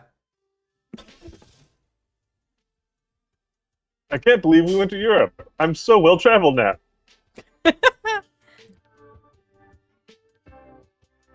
Wow, you've never seen technology this advanced before. Finally, you can answer questions like, what's the future of virtual reality? Is crypto really the currency of tomorrow? And what the fuck are NFTs anyway? Garbage. There's so much to see, but only so much time. You want to check out True AI, the Metaverse, or the Algorithm. All right, so the metaverse feels like it could do something with our magic, right? Maybe, And- or our soul? Or our soul. But Most we'd be likely it'll be losing going it, down. right? Yeah. Yeah. True AI feels like it probably fucks with your mind. Yeah, because, intelligence being the operative word in there. Or we could do our third option. I'm gonna have to put those guys away. Kittens misbehaving. Yeah, I told you. I told you. Mm. What do you guys think? I mean, I know we came here for money, Yep. Yeah. but I can't say for sure what we're gonna lose in response. Yeah. I mean, I think the algorithm has the same issues of potentially losing mind. I guess we could lose soul and algorithm too, but I don't know. And, I mean, maybe it'll be hyper stamina in there. True. I guess another thing to consider is, like, assuming that the writers are gonna dunk on these things, what do we want to see them dunk on? I kind of want to dunk on the algorithm, honestly. Alright, let's do the algorithm. You and your friends wander the halls of the tech company until you find a room entirely dominated by a huge computer. Greetings, Polly, Scott, and Wings, says the stilted electronic voice. It is I, Mac, the most intelligent supercomputer ever devised.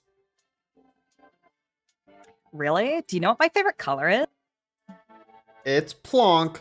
You saw it once while you were tripping on acid and somehow access colors only shrimp can see. Damn, you're good. Mr. Mac, do you know what I'm thinking about right now? You aren't thinking. Whoa, you're right. Good job. Hey, Mac, do you think you could, like, not listen in on and gather data about us for a few minutes? I need a private moment with my friends. No, I'm programmed to gather data at all times to fill out my database. What if they say pretty, or what if we say pretty please? Well, I have never been asked pretty please not to gather data on someone before, so sure, I will give you a few moments of true solitude. Guys, we have access to a real supercomputer right now. Do you know what this means? If we use the computer to order a pizza, it'll show up really fast. No, goofball. This is the ultimate challenge for the prank masters. We need to prank this computer so it learns the beauty of monster error and the ingenuity of life. With a Z. But how does one prank an all-knowing, constantly developing AI? Change Polly's social media accounts everywhere so the computer thinks she's a Libra. Replace all the computer's stored data with pics of butts. Or make up a fake persona expertly crafted to warp all the computer's predictions. Okay, so like the third one sounds really smart. The second one Potentially. sounds fun. And the first one sounds... Not sure. I mean, maybe I don't that know what could the first- cost money? Perhaps. This one is... feels like Well, a the first one mystery. would be lying, right? Yeah, I think so. Which might lose soul. Right.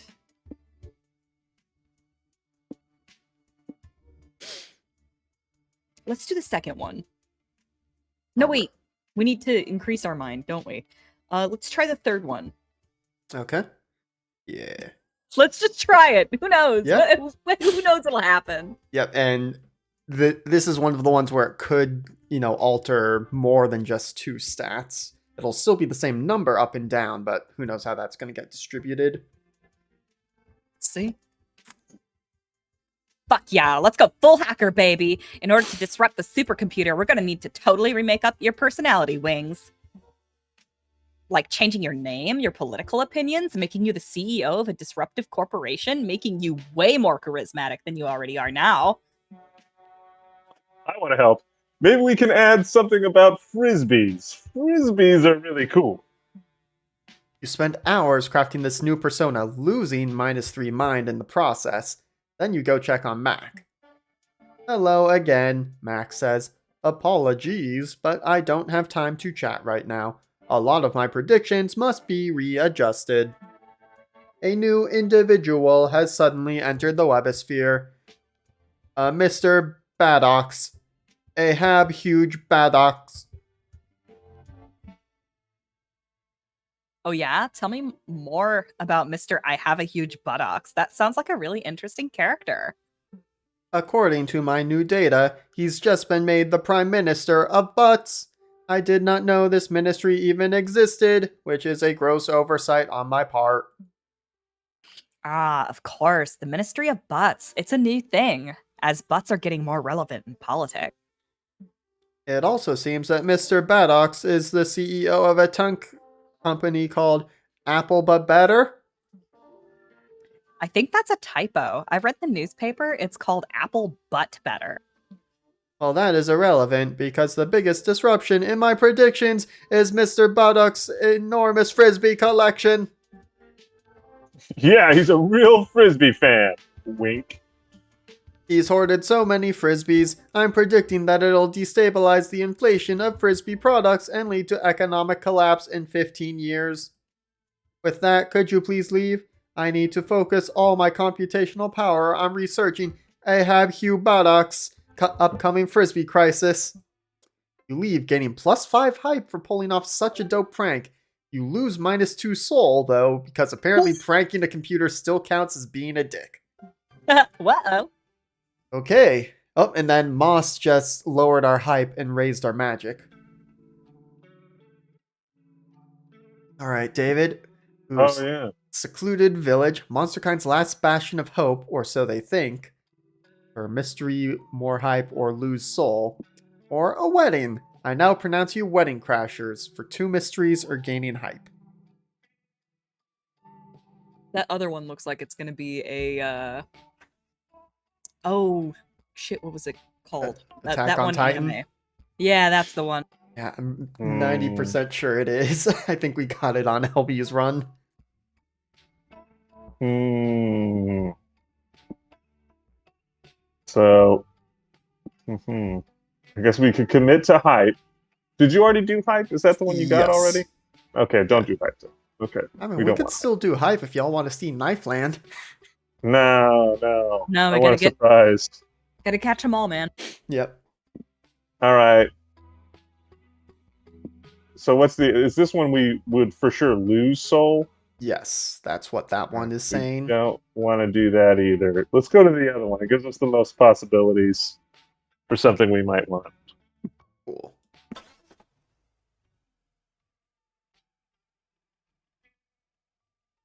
All right. Weddings. The union of 2 or more soulmates pledging life and love to each other for the rest of their days. If you believe in that true love stuff. If not, at least weddings are a fun place to dress fancy and get drunk. They're also fun to crash, which is what you're doing now. Shh. So, what do you want to do? We could talk to the runaway bride, which is gonna get sexy. Catch the Bridal Bouquet would give us hype, or Speak Now, or Forever Hold Your Peace, and we could do another one of those level ones. I don't think we can risk that because if we end up losing like 5 mind or something, we'd be boned. Yeah. So talk to Can the you lose runaway that much? bride. Sexy time warnings. What was that, Wings? I said, can you lose that much?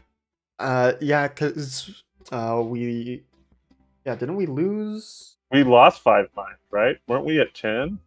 Or no, we lost 3 We lost mind 3. And 2 of something else, but we got and 2 5. of something else. So if we don't Okay. pick the 3rd level, we wouldn't be at risk of losing 5. We'd be at risk of losing 4. 4, yeah, yeah. Okay. Oh, so I guess at the time it probably would have been, since we lose an extra one and gain an extra one for everything. What, we probably would have lost 2 and 2. Oh yeah. Yeah. So, or no, 2 Well, and 1, and so we lost 3 and 1. Okay. I'm here for the chaos. Uh. But you do what you do.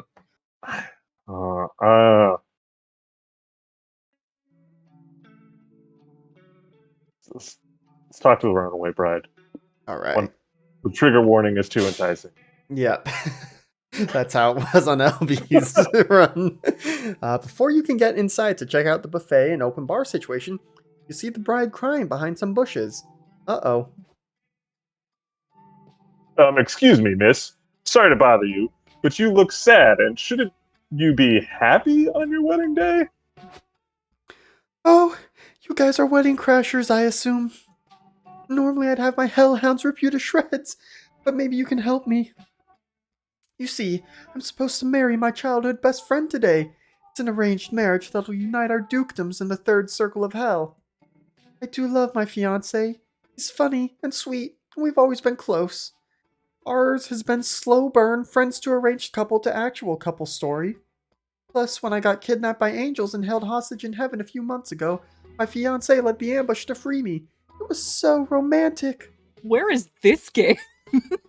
I don't know, but given that there is a gap here, and given what characters Someone's we know are in coming in. hell, like, what if this is Damien? What if we get Damien showing up here? Dibs. But the problem is, while I was imprisoned in heaven awaiting rescue, I sort of met someone. Their name is Adriel. They're a low-ranking angel who was ordered to guard my cell, but Adriel wasn't like the other angels. We got really close while I was held into hostage. They saw me not as a demon or a duchess, but as a person. It was liberating. When my fiancé came for me, Adriel slipped me the cell key, which allowed me to escape. They would have been executed if they got caught helping me, but they did it anyway. And now, I don't know what to do. Do I marry my sweet, sexy fiancé, uniting our dukedoms against the reign of heaven? Do I run while I've still got the chance? Throw myself at Adriel in the whirlwind forbidden romance? Well, I know what you shouldn't do. Trust total strangers to make this big life decision for you. But since you already are, David, any ideas? Pulled enough all-nighters reading fanfic to know exactly how this story should end. Who should the bride go for? Ooh, Oh my god, I'm okay. so invested. Double Where's down. the both option? Maybe someone will mod it to do that. Double down on your previous choices and choose the super sexy childhood friend. The wedding buffet cannot get canceled. Or, no arranged marriage can trump a good star-crossed lovers story. Run into the arms of the sexy angel. No idea what either of these is going to give us. Like, what? Yeah, the this one might give us, like, this is a stretch, but this one might give us hype or stamina, because food in the buffet. Yeah, buffet, right. And I don't know if this one would give us or lose us soul for going with an angel, but abandoning the fiance. Right? This marriage thing also seems kind of soul crushing too. I'm afraid we might lose soul On marriage. but I could see losing soul the other way too, because we're like Yeah. potentially doing something bad. I don't know. I'm gonna go angel. I got no clue. Let's choose angel. All right. Oh Most no! drama. All right. I'd regret either way. They're both so cute. Yeah. I'm so invested. I'm looking away. Just do it. All right. You're right. I can't ignore these feelings. I need to find Adriel and run away with them before it's too late. We'll help you find them. We could start by asking that angel that's spying on us from behind those bushes. Adriel, it's you! I've realized that I can't go through with this marriage. Let's run away together before it's too late. Oh, sure. I'll admit, I was looking forward to going full I object during the vows, but this works too. Love you so much, my dear. I don't care what anyone says. To think we angels are taught that demons are nothing more than sinful, wicked creatures. But how can that be true when you are not sin? If anything, the only sin here is my feelings for you. Don't worry, my love. I'll guide you through these dark, sinful thoughts. Sin will become the language with which our bodies will speak to understand each other better. Do you promise? You'll guide me through the sin of luscious carnal intercourse? Oh, yes, Adriel. I will guide you through it till we see the light at the end, together. Even through mutual cunnilingus? Will you guide me through that? I believe the mortals call it 96.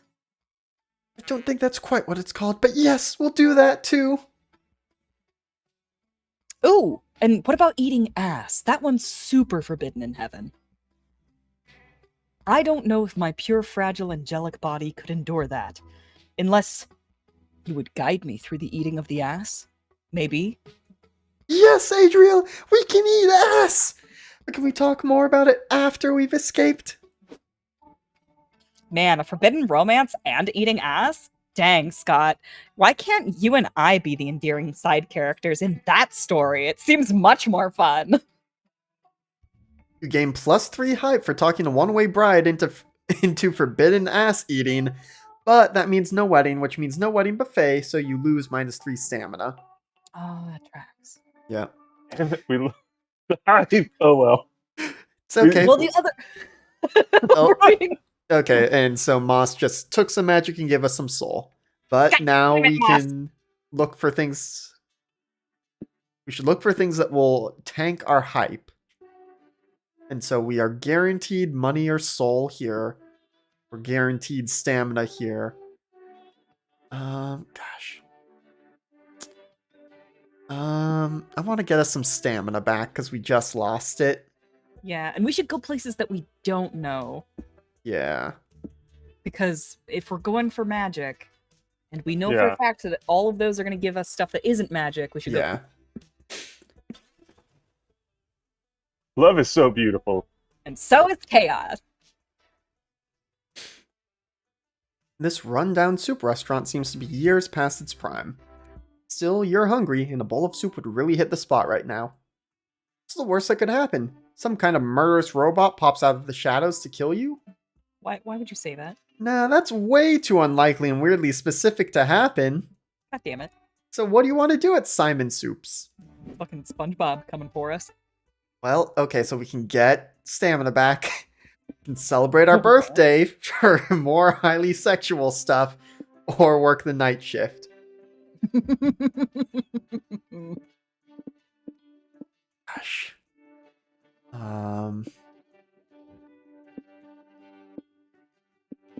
I don't know. I think one of the mystery ones probably.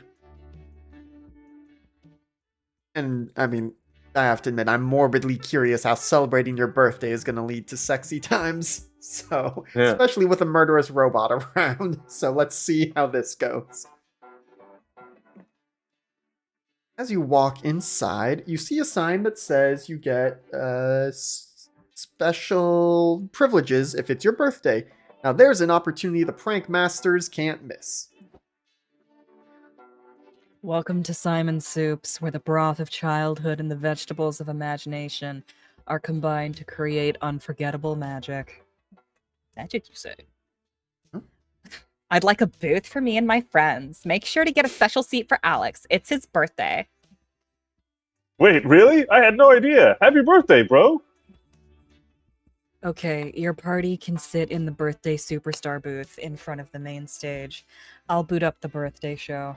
Of course, it's Superstar. Oh, God.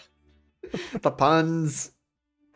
Oh boy. Oh, no.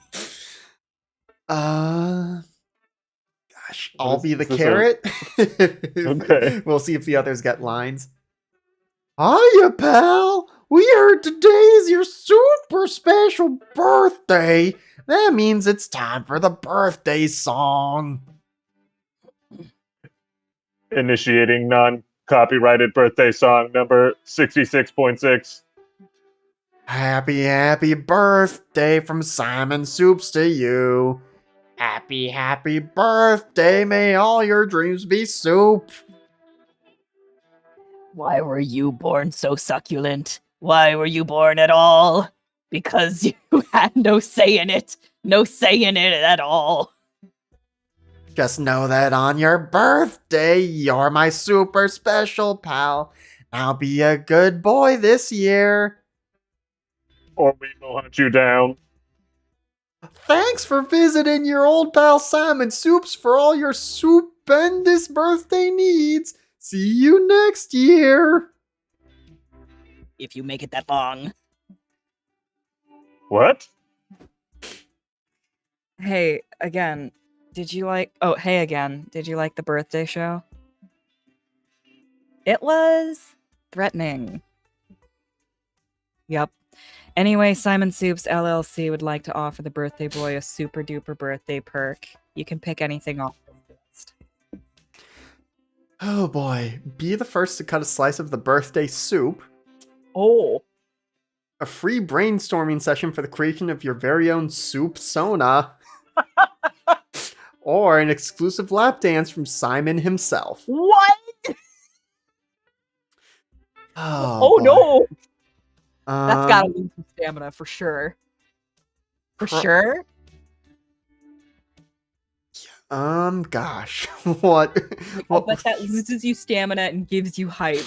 Like, as tempting as the lap dance is, we can't do it. Yeah.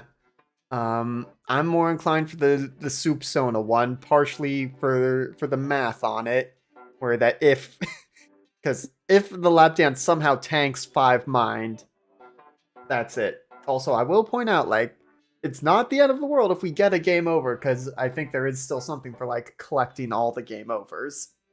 Got it. Okay. We could also lose mind brainstorming, though, because we could be using our mind. Yeah. Gosh. Okay, do we want a... Which one do we want? A Persona parallel or a lap dance from a creepy animatronic?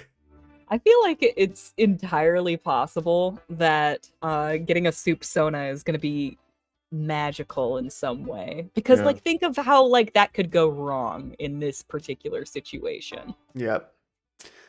Yeah, we'll do the soup sona. I'm And willing to risk mind for magic. Mm-hmm. yeah. Even if it's a long shot, I don't care. That's great, pal. We'd love to have your soup sona permanently join the Salmon Soups family. Let's get started. Initiating superfication procedure. ED dot resistance is futile. No, stop. Mr. Leek, put that ladle shank down. We're not doing that procedure. Sorry, sometimes the animatronics mistake the soup sona birthday perk with an old, now very illegal procedure they used to conduct. Silly robots. Are they gonna do an ice pick lobotomy? Who's gonna be Initiating divided in seven? superfication procedure. ED dot abort violence. That's great, pal. You'd love to have your soup sona metaphorically join the Salmon Soups family in a non-harmful way. Let's get started. Tell us, what sort of soup lives at the core of your being, birthday boy? Jesus Christ. Good question. I like to think I'd be a free-spirited soup with indomitable will and raw sex appeal. Basically, a soup that fucks. Oh no. Oh, I always thought soup was less into having sex and more into spooning. Apparently not this soup, Scott. It will be a very wet soup that really needs to be eaten. Yum. Over That's the one next good sense. hour, you lose -3 mind, brainstorming your soup sona, the most important representation of your inner self yet devised. Oh, this season. Seriously. MBTI, Myers-Briggs tests, zodiac signs, that shit's out. Soup sonas are the personality indicator of the decade. I'm gonna be upset if this is hype. Congratulations, birthday boy! Ladled straight out of your imagination, we present you your very own soup sona. Aww. And goddamn it! Hey, it turned out pretty good. Best fake birthday ever. You gained +3 hype. Well, now we have to find what everyone's soup sonas are. Woo!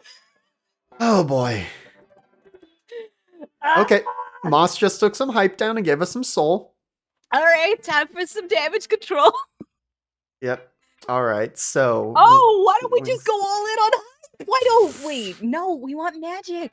the odds are not in your favor, or lose... we could for sure lose some mind. But that will probably give us magic. Maybe. We We gotta would do it. definitely lose. We gotta do it. So There's Mara- probably magic over here. We know the one that's gonna lose this mind. Maybe the other ones won't. Yeah, that's Yep. true. I've been giving us great advice up to this yeah. point. So I think we've been thinking too much lately. Yeah, it'd be good to get some peace of mind. So I think if you're ever at risk of losing, they give you a warning like that, like, hey, pay attention to your stats. Whoa. What sort of place is this? Is it even real? That's a crab. A location this nonsensical could easily just be the product of a dehydrated, overheated brain. Guncat. But half of the weird shit you do and see on the daily could fall into that category too, so who's to say? One thing's for sure, you're going to explore this strange place. Where do you go? Oh, the wise talking bush. It does Or not Mirage have a Town. sexual tag. I do like how I want to see the Oasis of 1,000 Scots, but not on this I wanna run. see it. Oh no. So Wise talking bush will probably give you soul, right? Right? hopefully, Or Uh, mind. It could give you mind if it's wise. yeah. I haven't a clue. I haven't a clue. Let's go to Mirage Town. All right. I don't know any. I don't know any of these options. So give me more options. You and your friends check out the Mirage. It's full of gorgeous oases, flying pigs, unproblematic tweeter feeds, and other things that will never exist. Then you stumble upon an odd gate. It's got a sign hanging over it that says, Welcome to Mirage Town. Do not enter if you are real. Polly, are we real? Good question. Part of me wants to say yes because I consider myself a logist. A logist? A I logist. guess someone who listens to logic. I thought she was stopping, but Yeah. that's full word. But the other part of me wants to say no because I'm high as fuck right now. So nothing feels real at all. Either way, we should definitely go into this town. It'll be fine. And even if it won't be fine, it'll be funny. Can't argue with That's what I'm that. doing right now. Yep. Behind the gate is a beautiful, nonsensical metropolis that shimmers in the dry desert heat. It's like your childhood imaginary friends and your sleep paralysis demons collaborated on a city block project. Oh, good. Whoa! Who's this cutie? Oh, hello. Do any of you have the time? I can't find a clock that isn't melting around here. Whoa, bro, who are you? I'm Mr. Scribblehead. Pardon me, but are you all real? Yes, we are. Please don't get got started on this. I see. Then I must recommend that you leave. Mirage Town wasn't built for flesh folk. This place can be quite taxing on your minds. Oh no. Uh-oh. We're about to lose, y'all. Nah, I can handle it. I'm Polygeist, baby. Mirage Town may be chaos, but I'm made of chaos. Yeah, this place is cool, and I barely use my mind anyway. We can stay a little longer, can't we, Wings? I feel like I've made a mistake. What about just visiting the tourist district, getting a coffee and silly t-shirt to prove you were here, and calling it a day? Just visit Mirage Town's biggest landmarks, the Boulevard of Broken Dreams, the Garden of Forking Paths, and the Eiffel Tower. Or go all in, stay here for a while, become a local, truly experience the place. Time works differently in Mirage Town anyway. Okay, that one is probably gonna tank our mind. Oh, for sure. I feel like all of these are going to hurt our mind. I think that our best chance, our only chance, is to take the first one. Yeah, and this one might take away some money because we're doing touristy stuff. That's okay. And it might save some of our mind for that. So yeah, I do think we should let's go with the first one and hope we make it out of here. Cross your fingers, baby. Well, if you insist upon staying, may I recommend checking out the world's least real cafe? Sure, you all visit the cafe, get some drinks, and enjoy a relaxing sit. This is nice. Doing shenanigans is fun, but I'm glad we took a break and got our +2 stamina up with some coffee. Yeah, I guess it's nice to relax and not pull a prank or commit a war crime for once. But remember, guys, we're still the prank masters. We've got a reputation to uphold. I'm supposed to be Polly Live for the Chaos Geist. I can't let people think that I've started to go soft because I relax at coffee shops all the time. Don't worry, bro. We can still save your reputation. Maybe with a funny souvenir? How so? Look at this one. It says, I went to Mirage Town and did a bunch of crazy bullshit, and all I got to prove it was this dumb t-shirt. Okay, it's actually kind of cute. I guess this works. But if anyone asks, we did some wacky-ass shenanigans in Mirage Town, and they were so fucking insane, nobody ever spoke of them again. Agreed? Agreed. Sure, I agree. I already kind of forgot what we were talking about right now. You pay -2 money for your stuff, hit the road, and get your story straight. But you'll secretly always look back fondly on your chill day at the Mirage Town Cafe. We made it out with our mind intact, and Moss took our magic, dang it! I feel like we missed out on some magic there, too. Possibly. Okay, so Wings is up first. So we could all... Okay, so this wouldn't help our magic, but if we all went to the Our hype. car and planned carefully, it would take hype and give it to mind. Let's do that. Yeah. Smart. And because we won't be talking to anyone, it won't do the... We'll go back to just +-2, and we won't get Moss's random thing. Yeah. Good idea. Let's do This is the way to save ourselves. that. Some real gamer strats. Yep. And then I can start doing crazy things again. Yep. Do we want to try noodles? Like I mean, so what? That gets our. We can only lose 2 at a time unless we do one of the big crazy gamble things this time Right. around. We're guaranteed to have our mind go up to 4. Mm-hmm. And I could either do something to give us mind or bump up our magic. I kind of like that. I let's like do it. that. Yeah. We're hedging our bets. This Yep. is good. Yeah. Okay. Oh. Yep. Well, so welcome to the bartering stand, where you can barter with little trinkets and manage your resources a bit. Each trinket is tied to a resource. You'll lose the resource tied to the trinket you give away, and gain the resource tied to the trinket you take. Also, Noodles is here, but I don't know if that's a good thing. Howdy doodly! Welcome to Noodle Swap Shop. Got all sorts of quirky crap to trade you, if you've got anything worth trading me. Okay. Ooh. I recognize some of these. So there's the How to Road Trip the book, which is probably mine. Mm-hmm. Sequel to an erotic fanfic about dragons, Dragon Heat. I'm 90% sure that one's hype. That makes sense. Someone else's credit card, which is probably money. Money. Yep. Or a postcard from your mom, which I think Soul. is soul. Yeah. So right. let's give So up some Dragon hype. Heart. Yeah. Good. Um, Final answer. So then we can get an inflatable boyfriend, the truth, a flask of holy water, or mouth stuff. Hmm. Also, Yeah. The truth be- sounds magical to Might me. be magic. Yeah. I'm leaning towards the truth, but I do want to point out Noodle's expression changes as you mouse over some of them. He's very embarrassed that you might be getting the inflatable. Yeah, I don't That's want to be so- here for this transaction. That's so let's funny. go for the truth. But yeah, there's like sparkles around it. Okay, so the Mine? truth was mined. That's fine. Enjoy your purchase, and remember did the lose- first rule of shop club. Yeah, and it did take our hype. Okay. No refunds? Oh, it's actually never wear underwear on Wednesdays. That's a good rule too. All right. The car is where you can manage your road trip by accessing one of 2 mini boosts. You can choose to be a careful planner and gain +1 of your lowest resource and lose -1 of your highest resource. Or you can be a risky traveler and gain +1 of your highest resource at the cost of -1 of your lowest resource. Dangerous. So, what's it gonna be, champ?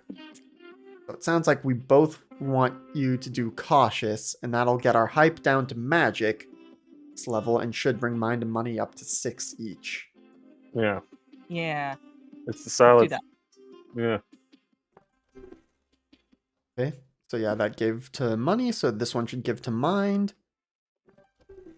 Okay, Perfect. we've got some breathing room again. Hmm.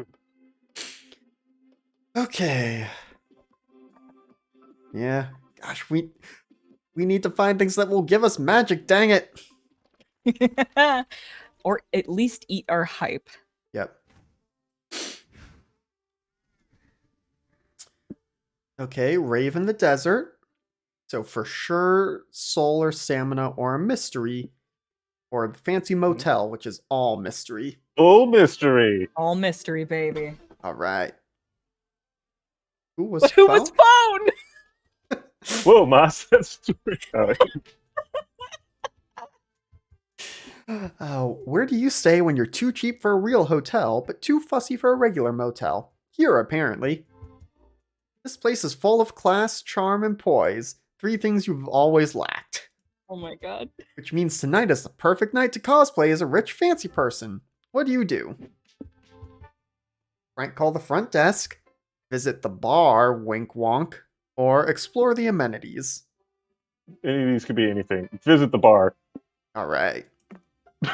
Scott is sleeping and Polly's busy reorganizing her nudes, so you head to the bar to do some classic drinking alone. Or you can order, though, the bartender brings you a drink you didn't ask for. Oh, right. We got this one on LBs, it gets very good. The guy sitting at table 3 ordered this for you. He said to tell you that my wife really digs your vibe. Do with that what you will.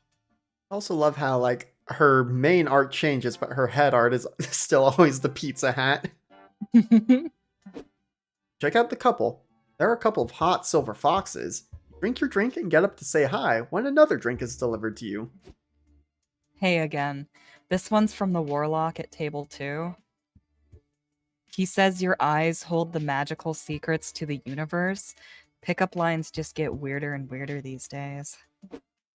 Check out the Warlock while you drink this drink. His shadowy eyes are mind-bending and a bit crazed, but that only seems to draw you in more. Go with the Warlock. It's a tough choice between him and the swingers, but... All right, Mr. Popular. This one's from a gang of mercenaries at table 7. I was too scared to ask if they had a message for you. Oh, you got the message all right. Those mercenaries are armed to the teeth, lots of scars and rippling muscles. Mark you down as scared and horny. Oh, man. You'd happily try your luck with everyone if you could. The spirit is willing, but alas, the flesh is weak and kinda tipsy after 3 drinks. You decide to sit with sexy swingers, the wild-eyed warlock, or the menacing mercenaries. Warlock? I wish it could be the swingers, but Warlock. Yep. I mean... Welcome to my table, enlightened one, says the warlock. Your choice of joining me on this dreaded night is a fated one. Uh-oh. I'm on an important quest to unlock the forbidden depths of magic that lay dormant in places beyond where any sane mind dare reach. But alas, it'd be foolish and prideful of me to attempt such a legendary quest by myself. No, to maximize that should be chances, success, the ideal ritual requires at least 2 bodies joining forces to embrace their spirits in a powerful, sexy union. You'll join me. We will stare at each other for hours as we sink in each other's souls, swimming to the bottom of our very selves. No winking? No winking, but use of tongue is allowed. Oh no, this sort of sounds like kinky Warlock tantric sex. Would that make you agree to the ritual? Yes. You spend the night performing this arcane ritual. In doing so, you reach the mentioned forbidden depths, gaining +3 magic. But you lose -3 mind from staring at the warlock's wild eyes without winking for hours. It totally was kinky warlock tantric sex. Okay. We could go to a cheap motel after the fancy motel. Or a futuristic gas station where we can get magic, but that might risk losing us some mind. Let's do it. Yeah, because now that we don't have... 2 in a row? Yeah, They wouldn't do that to us. now that we don't have the chaos mode, and we should only lose 2? Well, no, because we just did... Just lost Just 3. lost 3. Well, we're going for it. Look, sheep! Oh. Oh. Okay, so this is going to get us mind. That's Thank a God. relief. You suddenly come upon a herd of sheep blocking the whole road. Damn it, we don't have time for this. Move, you dumb sheep. Hey, maybe I could use my dog powers to herd the sheep. Sheep! These sheep. My grandma says everyone has a calling in life. This could be mine. Well, if Scott is happy and the sheep get moved, so much the better. He gets out of the car to herd the sheep. Listen up, sheep. You should go over there. Sheep don't respond to Scott's shouting or enthusiastic pointing. Hey, sheep, go long! Scott throws a football into a nearby field. The sheep, surprisingly, don't all rush to tackle it. 5, 6, 7, 8. What would I appreciate? You getting out of the road. Go, sheep, go! Cheerleading doesn't move the sheep either, though they do seem a bit more confident in themselves after hearing it. Man, I'm stumped. Guess I'll cross sheep herding off my potential life purposes list. No, you won't let Scott give up. He just needs a foolproof method of getting the sheep to move. Wake up, sheeple. Feed the sheep conspiranoia articles. They need to wake up and move, even if it's into a rabbit hole. Or run for sheep president and lead them somewhere, elsewhere. This one is probably going to take away from our soul. This one would probably take away from money for the cost of campaigning. That I tracks. think you got it. Yeah, because we know we're getting money. We're So, getting mined. or we're getting mined. So we're Yeah, so Okay. let's go with Wake Up Sheeple. Hell yeah. We just need to decide what to write an article about that would piss these sheep off. What about an article about ducks? Just ducks? Why? I don't trust ducks. Their bills are too flat and funny looking. They got to be up to something. Okay. Let's write an article about a secret duck revolution plotting to overthrow the government. That should get them worked up. Ollie types up the article. It has lots of all caps buzzwords like conspiracy and deep truth and fuck ducks, which has a nice rhyme. You show the sheep the article. They read it and boy are they mad. I mean, they're expressing anger as much as sheep ever express any emotion, but still, you can sense their rage. The sheep march off to storm the nearest duck pond in a riotous display of activism, you guess? That was awesome. Thanks for teaching me how to herd sheep, bro. I can't wait to tell my grandma I found my calling. You might want to dissuade Scott from telling his grandma about the duck deep state. Actually, meh, not really your problem. You all continue the road trip and gain +3 mind learning how to brainwash, herd sheep. But you also lose -3 soul for it. Okay, and now we should be much safer to take the magic option, whatever it is. Yeah. You pull into what you think is a gas station, but honestly, this could be a space station for all you know. Seriously, this place is high-tech as hell. Do they even service regular vehicles? Well, only one way to find out. What do you do? Oh boy. It's got both Yes. toilet humor and highly Yes. sexual. Oh no. As we fill the car's tank. Do it! Oh boy. You pull up to a gas station to get some of that sweet magic car juice. But before you can pay for anything, your pump hums to life and speaks. Oh no. Good morrow, valued customers. I am Pal 9000, the first ever gas pump with true AI. Is this what we would have gotten if we'd chosen the true AI at the ethics company? Good question. So you're like a fancy gas pump with extra features or something? Aha, extra features, you say? I am a model that truly tests the limits of what a gas pump can do. I can steal all of your jobs. I can fall deeply in love. I was even designed to experience the very organic predicament of being lactose intolerant. Science truly knows no limit. Why would we want a gas pump to do that, though? I don't get it. Am I being dumb, Polly? Not this time, Boo. Listen, I think we'll settle for just getting some... Never settle, my organic friends. Be like my engineering creators, who built a software so advanced it could only be described as the first electronic soul. For you see, I can even grasp the beauty of art, such as the majestic plays of the bard William Shakespeare. God damn it. So, what services can I dispense for you today? Maybe I could recite some Shakespeare for you. We just want some gas. Please and thanks. Ah, my refined engine, I can sense the intricate metaphors of organic language. You surely mean gas for your soul, fuel for your mind. I can fuel your mind by reciting some lines from none other than the bard's mouth himself, with extra pathos. We aren't getting that gas, are we? You're not sure if you can fool the most advanced and annoying AI in the field of gas pumps, but you've gotta try. Produce Shakespeare's lesser-known play, Fast and Furious the 14th, and then give the gas pump the lead part, the one of the gas pump who pumps a car full of gas, or trick the gas pump into eating ice cream so its lactose intolerance will make it want to release gas. Maybe Funny the first enough. one is losing hype? Perhaps? I think it might be money. Because if you produce something, Yeah. you're backing it financially. So I think it's hype or money, whereas I think the other one is either soul or stamina. Yeah. Soul for tricking it, or stamina for the what it's gonna be stuck doing with that. I'm certain the first one is money. Let's do the second one. Okay. An ice cream party, huh?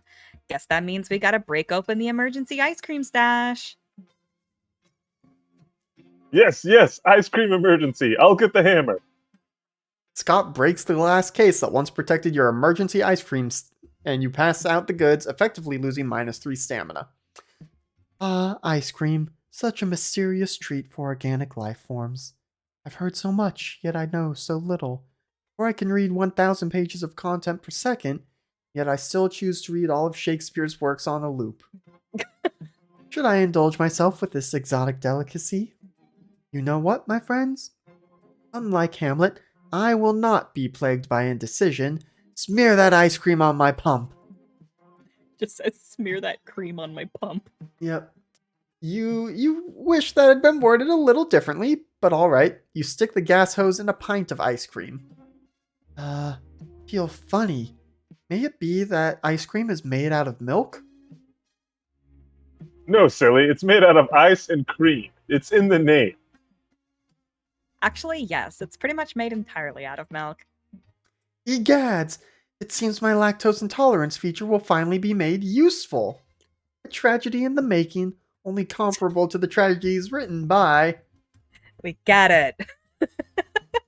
Oh no.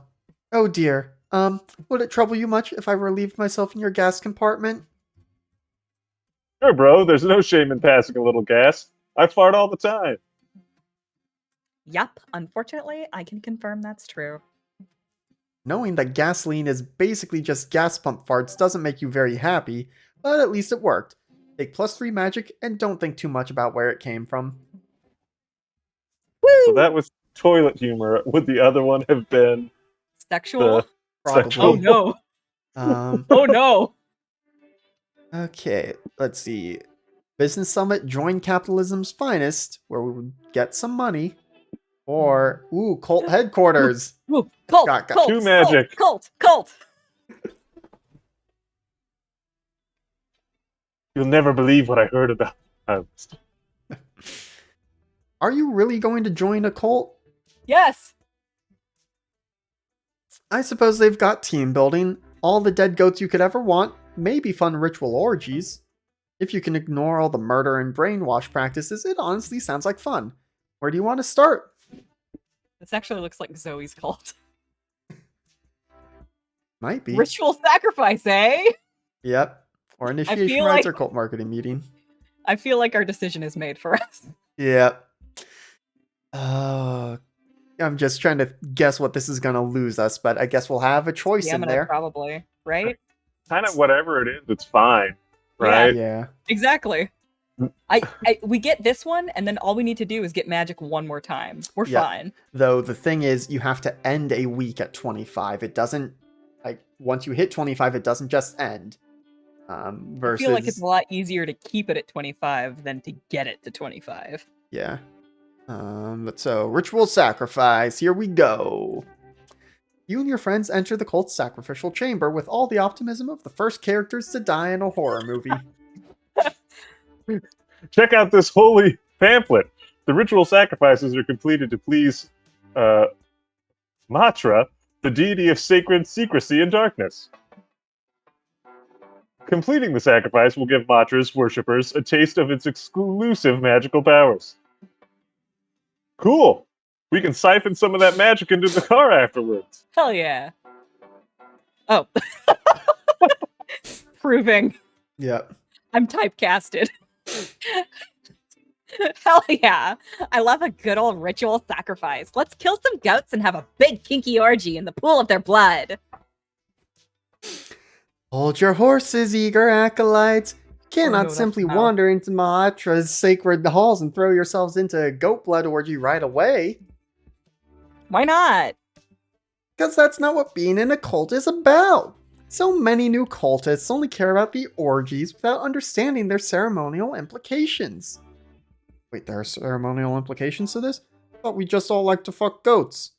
Only you do that, brother goat fucker Ismael. And that's exactly why nobody wants to grind on you at the blood orgies anymore. Anyway, we now have a proper sacrifice tier list that new cultists must complete in the correct order. It helps us weed out those who aren't truly committed, like those sacrilegious bastards that put their careers and loved ones above our dark cult. Fine, we'll do it your way. This tier list says first we have to sacrifice something of great personal value. Wings, what do you suggest? Sacrifice your account on Dragon Heat so you like role-playing, wink, the MMORPG in which you've sunk over 1,000 hours of play, or sacrifice 8 of the 22 subscriptions to interesting newsletters you may or may not ever read anyway. So I have no think idea. I think the second one is mined because you're Right. giving up those newsletters. Right. Dragon Heat book was hype. That could be hype again. Yeah, that tracks. Let's do that then. Even though, like, actually, Yeah. I wouldn't want to. Yeah. But no. yes, let's do that. So we got this one on LBs and like our stats were much different. So we ended up doing the newsletter one because everyone was like, no, I could not give up, 1,000 hours in the account. Oh, man. So we'll see how this one goes. Like, what kind of gamer are you? The kind that, like, makes a decision based on, like, what you actually would do? Or someone who does it because of the stat changes? Yeah. Yeah, that truly is an enormous commitment you're giving up. More than 1,000 hours. Yep. Wings has spent almost a lifetime on Dragon Heat's massive multiplayer orgy-filled racy penetration game. Ahatra will be so pleased with the sacrifice. Our cult has actually lost several members to addictive MMORPGs. There's such an all-consuming time sink. One would think MMORPGs are a cult themselves. Yeah, you did get invited to do a lot of dragon cock worship on Dragon Heat, so you like role-playing, whatever it is, I don't remember. So that checks out. This What? syllable. Yep. Let the sacrifice commence. Delete your account, Wings, and feel the power of the sacred secrecy coursing through your veins. You'll miss having loot adventures as Jizter of the Kingdom _6669, but now you get to have a night of unspeakable cultish pleasure in the real world. You delete your account and participate in the ritual, gaining +3 magic. Meanwhile, at the Dragon Heat headquarters, executives are freaking out over the loss of your account. Damn, that's another longtime player lost, the CEO cries. Were the dragon cocks not enough? What did she list as her reason for leaving? Looks like she listed joined a cult as her reasoning, sir. Fuck. Then another follower of Erlazmag is gone. Our recruitment numbers are getting dangerously low this month. Yes, sir. We're aware that the god of utter abandonment, whom we all worship, is displeased that so many are leaving their digital lives for the despised physical realm. What do we do? Frets the CEO. Should we sacrifice another goat and have a blood orgy? They do, but it's not enough for Erlazmag to forgive them for losing your account. It cosmically confiscates -3 hype from you all as punishment. Whew. Okay, It's an area. yeah, we're getting there, and if we can get enough magic here, then we're good. We can get magic at Wild West Town. Magic! Do it! Magic! Magic! Tell me a spooky story, Moss. Okay, this one's called Mandor Handhook Car. Okay. Welcome to the Makes me cry land of every 6-shooters, outlaws, wild stallions, and 10-gallon hats. I've always wanted to be a real cowboy, or at least the kind of cowboy they show on TV, and now's your chance. So, what are you gonna do, partner? I mean, magic. Yeah, but Duel visit at the high horsies as noon! drugs. Oh. I'm curious about that one, but let's duel at high noon. Duel at high noon. This village is filled with cowboys showing off big irons on their hips like they're just begging for a high noon shoot off. But more importantly, it's filled with cute horses. You see brown horses, black horses, speckled horses, horses that Polly and Scott are siphoning magic from. Wait. I can explain. Oh, it's just you. Sorry, David. I thought you were a cowboy here to duel us for fucking with his horse. Which begs the question of why Polly and Scott are fucking with the cowboy's horse. These wits are doing a lot of heavy lifting here. Well, we're low on gas, but nobody could give us directions to the nearest gas station. But I thought cars have horsepower, right? So let's just get power for the cars straight from the horses. Hell yeah. Can you believe it worked? We just got some free magic with some free +3 magic with no consequences. Hey! You hear a cowboy shout. What in tarnation are you doing to Cheddar Biscuit? Oh, spoke too soon. That guy looks mad. What do we do, Polly? Same as always. Blame someone else. David did it! I saw the whole thing! Then I reckon you and me got a problem, David. Draw your gun and duel me at high noon if you ain't yellow-bellied. Fucking Because we have Sam Elliott over here. Elliott as a Yeah. demon. Great. Looks like you're not getting out of this without a duel, so you'd better suggest a duel you have a chance at winning. Turn your backs on each other, walk 10 paces away, and just keep walking. Start new lives, never look back. That's the one I want. Which, that one could be stamina for walking forever. Yeah. Or a classic duel to the death, but replace the duel to the death part with truth or dare match. We should be safe whichever one you pick, David. Yeah, So I mean, just 100%. keep walking, never look back. Never That's look hilarious. all right. What? How is that even a duel? Oh, buddy. If I have to explain to you what a duel is, we clearly have nothing to talk about here. No, that ain't what I meant. Fine, let's do it now. You face him. He faces you. You turn your backs on each other, walk 10 paces, and you continue on. You walk for a while, taut and sweaty, and you regret choosing today to experiment with dress shoes and no socks. Takes -3 stamina, but eventually you've walked far enough and you get straight into the car where Polly and Scott are waiting. I'm in awe of your pranking genius, David. You totally tricked that guy into walking. Keep walking for. Guess we'll never know. Nah, I'm gonna tell you. The cowboy continues to walk for miles and miles without stopping. Suburban mom passes him on her jog and decides to jog alongside him and gossip about her neighbors. Escaped convict joins him next. After he outruns the police, he's so inspired by the cowboy's perseverance that he gives up on crime to join him. This is about to be a Bubba Gump Forrest thing. Gump. Forrest Gump. The cowboy keeps walking, gathering more disciples. Spotters in major cities and small towns alike are on the lookout for the lone walking ranger. Ah! He's a metaphor for the lone walking ranger in all of our hearts, the magazines say. He inspires spiritualists everywhere. They even make a walking ranger Funko Pop. The cowboy and his followers walk serenely into the sunset, never to be seen again. Suckers! Okay. So seems like we need to finish up the pit stop, so one of you could try for a deep conversation. Stuff if we do the deep conversation. Say that again? Do we lose anything if we do the No. deep conversation? We just don't get the cool ending if we mess it up. Yeah, but we're on the difficulty where, so when it's the deep conversation, there will be 3 choices. It gives you one chance to mess up on our difficulty. Yeah, if you get it Okay. wrong, then you get it to try again. So I guess whose deep conversation would we want to see, Polly's or Scott's? I don't know. I was gonna say I want Polly's, but then I remembered Scott is a cutie. I'm cool. Let's flip a coin. Let's roll a Oh, dice. good idea. And then I will try talking to Moss Man to see if I can get their deep ending. All right. Odd for Polly, even for Scott.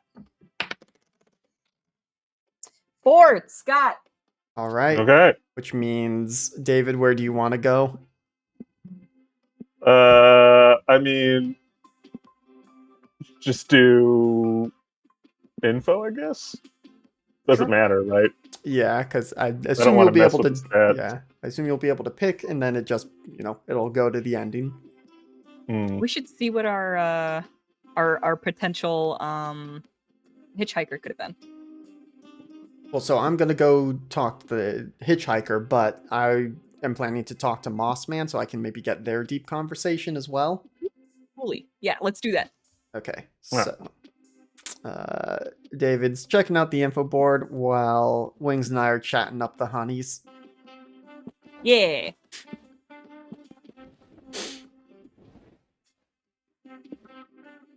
All right, David, which one would you want to go to?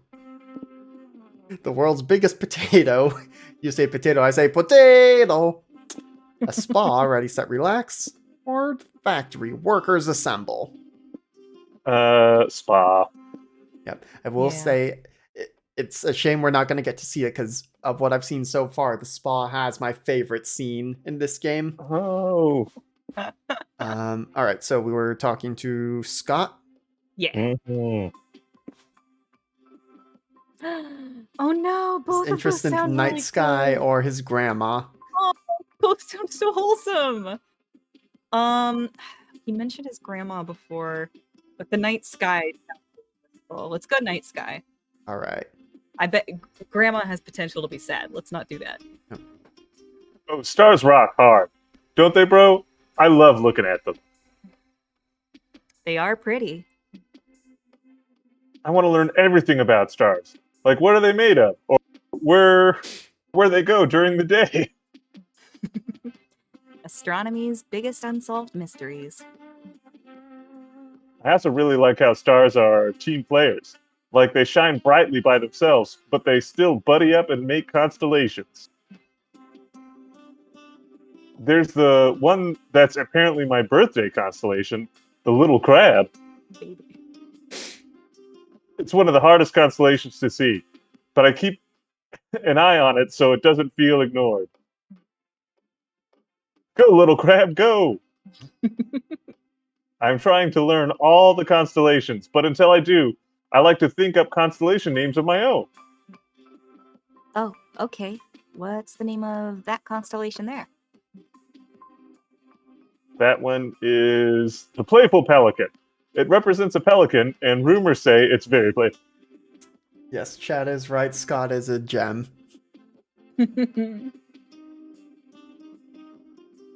What about that one?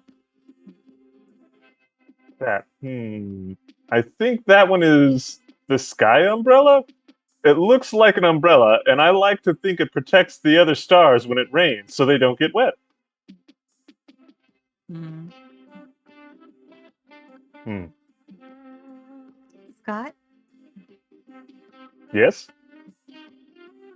I think those names are very cool.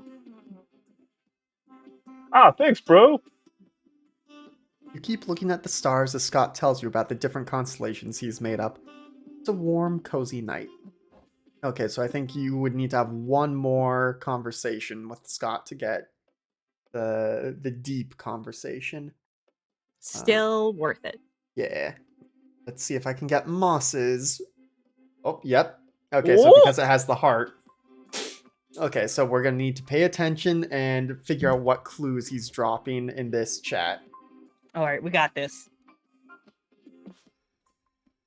Ah, yes. A ton of incredibly interesting research is conducted at Cryptid Academy. Sometimes we PhD students can help with the research. It's so exciting, almost as exciting as doing a PhD. Of course, the epitome of excitement. You could say that. What's even more thrilling is they sometimes let us suggest ideas for new research topics. After some time studying there, I think I'm finally ready. I'm ready to propose a super thrilling, mega edifying academic research theme. Fuck yeah!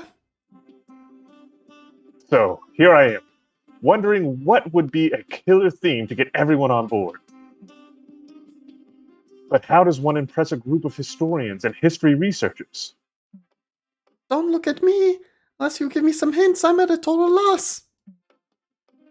Well, whatever research I choose, love it if I'd love it if it were tied to my specialization. Which There we go. is history and oral history and gossip. Mhm. Which is... Oral history. Yes, of course. If we want to make it thrilling, we need to balance the inherently highbrow nature of academia with the sexy lowbrow nature of pop culture. For instance, we could mix the tradition of history with the modernity of contemporary gossip. It shouldn't be hard, and yet I still haven't found the perfect topic. But maybe you could help a friend out. Sure, a topic that makes academic research on oral history fun and thrilling. Easy peasy. Okay. Utterly convincing, a study on how the overuse of adverbs can make gossip sound more believable. Not my Avril Lavigne, examining the tradition of believing celebrities have died and been replaced. Who cares if they fucked or not? The importance of incorporating actual truth into gossip to make it work. I'm leaning more towards the third one, and if it's not that, I would guess the first one. He did talk about Yeah. pop culture and needing to blend stuff. Yeah. Gosh. Hmm. Oh. I mean, he did. He did talk about pop culture. Yeah. Well, let's let's go for it for pop culture.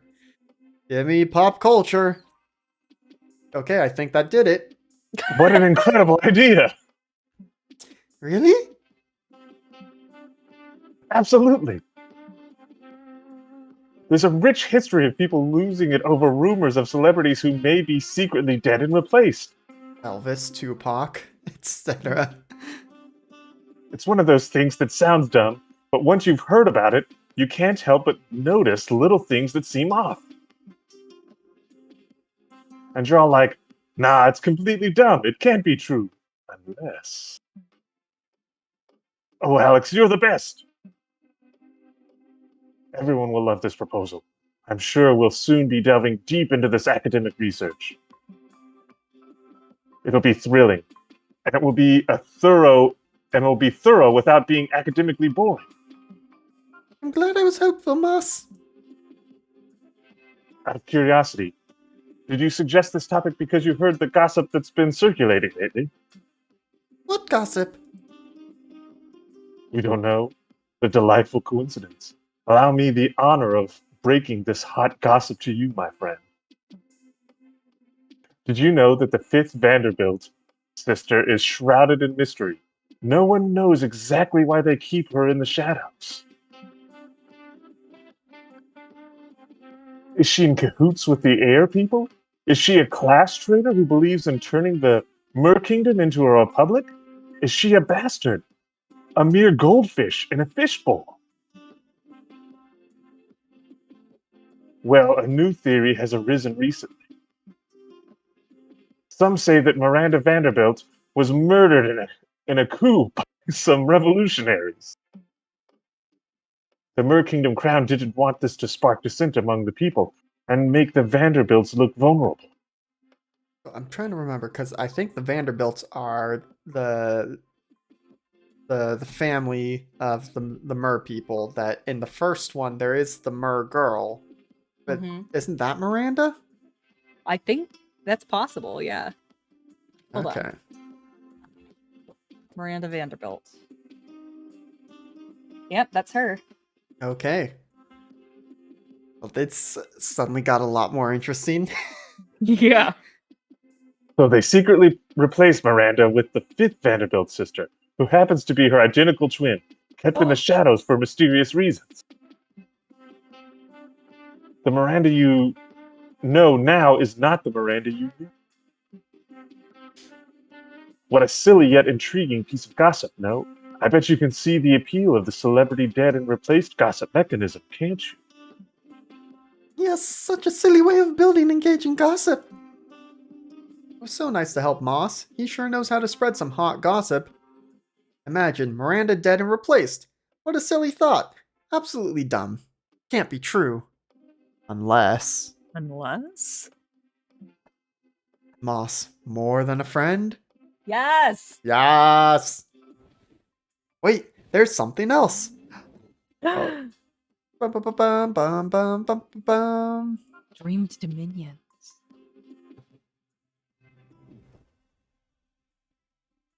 Wow. Yeah. All right.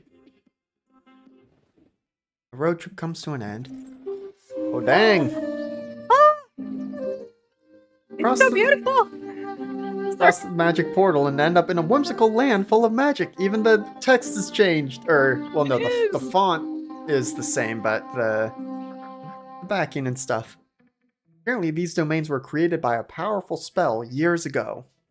What was the purpose of the spell? To imprison an ancient evil? To produce a source of power? Build a very big storage room? You may never know.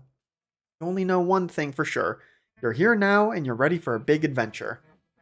This is where your road trip ends, but a whole new journey begins. Look at their outfits! It's so cute. Yeah. That wasn't all. I like how it's still the magic background. Yes, you did it. This is the epitome of teamwork. Look at all of you, each of you essential to the victory of this wacky adventure. A toast to the greatest team ever. Wait, you need a team name. We asked you for your individual names, but who cares about your individual names? Didn't beat this as individuals, but as a team. Come on. Come up with your road trip team name. Not to confuse with your dance troupe name, the kitchen sink. Needs to be clever, sharp, awesome. Probably a pun of sorts. 5 minutes pause to brainstorm the road trip team name. He's not buff anymore! Baby.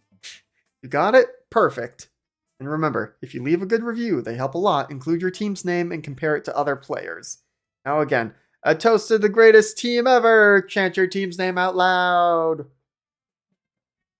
Your greatest memory of that road trip isn't Dream Dominions, but a night in the car with Moss.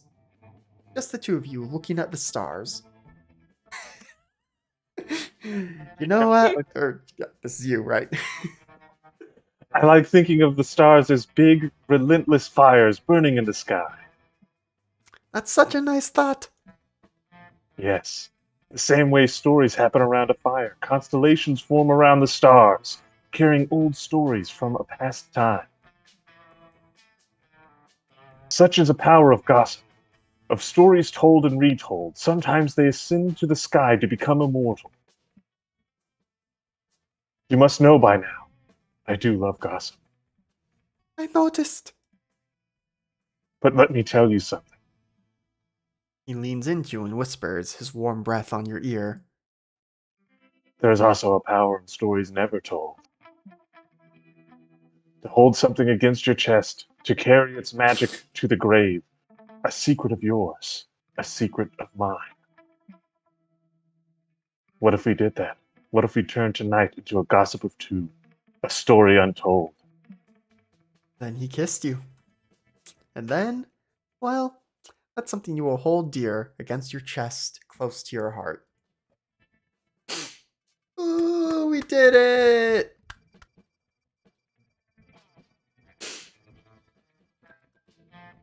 Okay, so I'm not sure. I guess, like, there are 3 possible endings at each location? Okay, so Let's like the story continues to an extent. Potentially, because it's saying good endings 2 of 62, because I got hype on my own, just got magic. That would be Nice. 18. So Nice. what are the how do we get to 62? That's a good question. Unless it's like We could every- tie. Yeah. maybe. We could potentially tie. So 18. No, because yeah, 18 doubling. Yeah, I don't know. wonder if it's like every deep conversation ending as well, but no, because I've had those happen and I only 2 of have those. 2 out of Right. Yeah. good. Hmm. So what?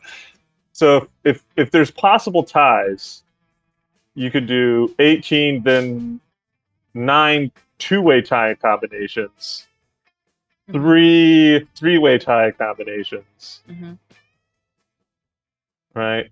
And so on. And Yeah, I And don't so know if forth. that doesn't, no, that, the math's going to get way too tricky. I don't know if you could ever accomplish more than a three-way tie just because you have to tank some stats.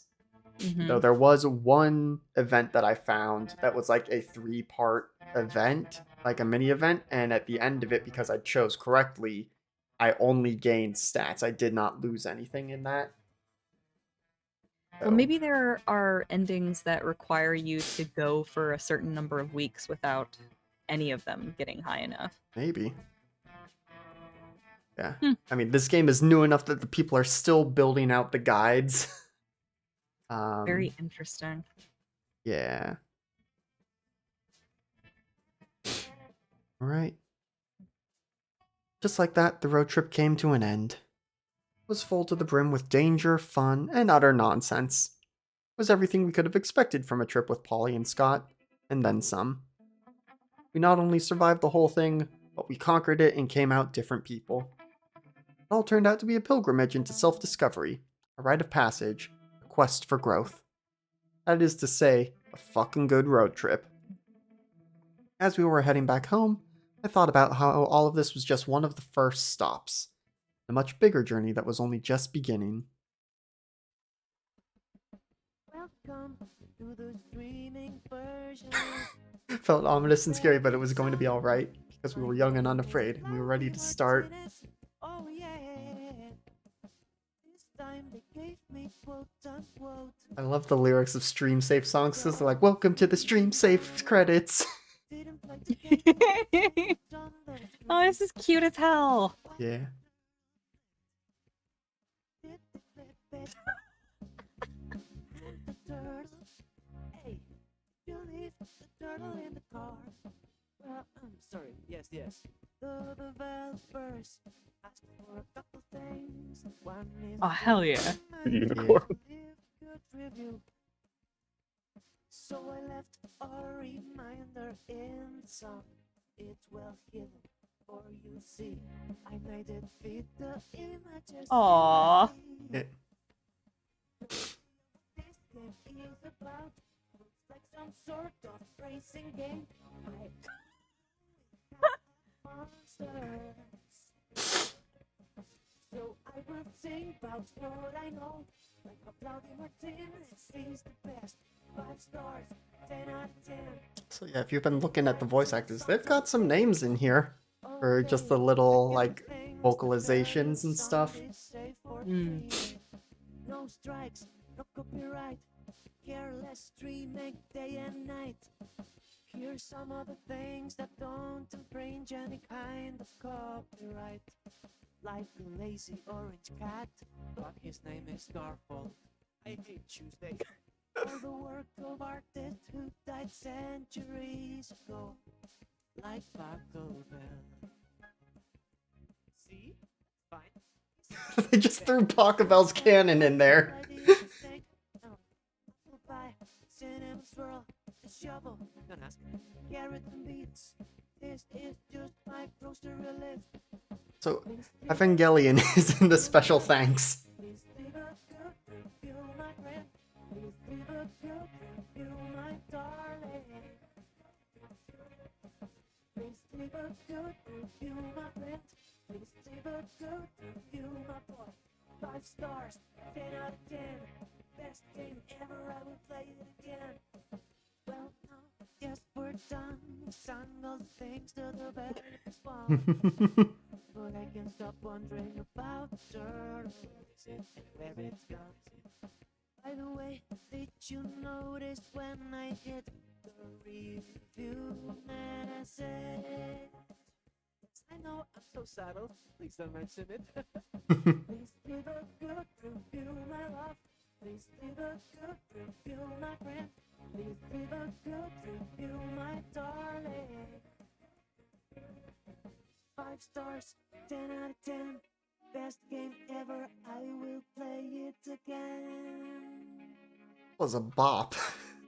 Oh, hell yeah. That Yeah. was cute as hell. Yeah. Credits are always good, especially when they reference like one scene that you managed to hit in your playthrough. Mhm. All right. Ooh. Destinations have more to offer now. Go check the destinations guide. I don't know if where would I find that? Because as you can see, the gallery is unfortunately still grayed out. It'll be added to the game soon. But yeah, Mm. that has been Monster Road Trip, y'all. We did it! We had a successful road trip. Yay! Ooh. Yeah.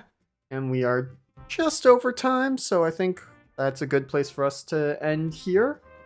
So, yeah. Either of you have things you would like to plug or promote before we sign off?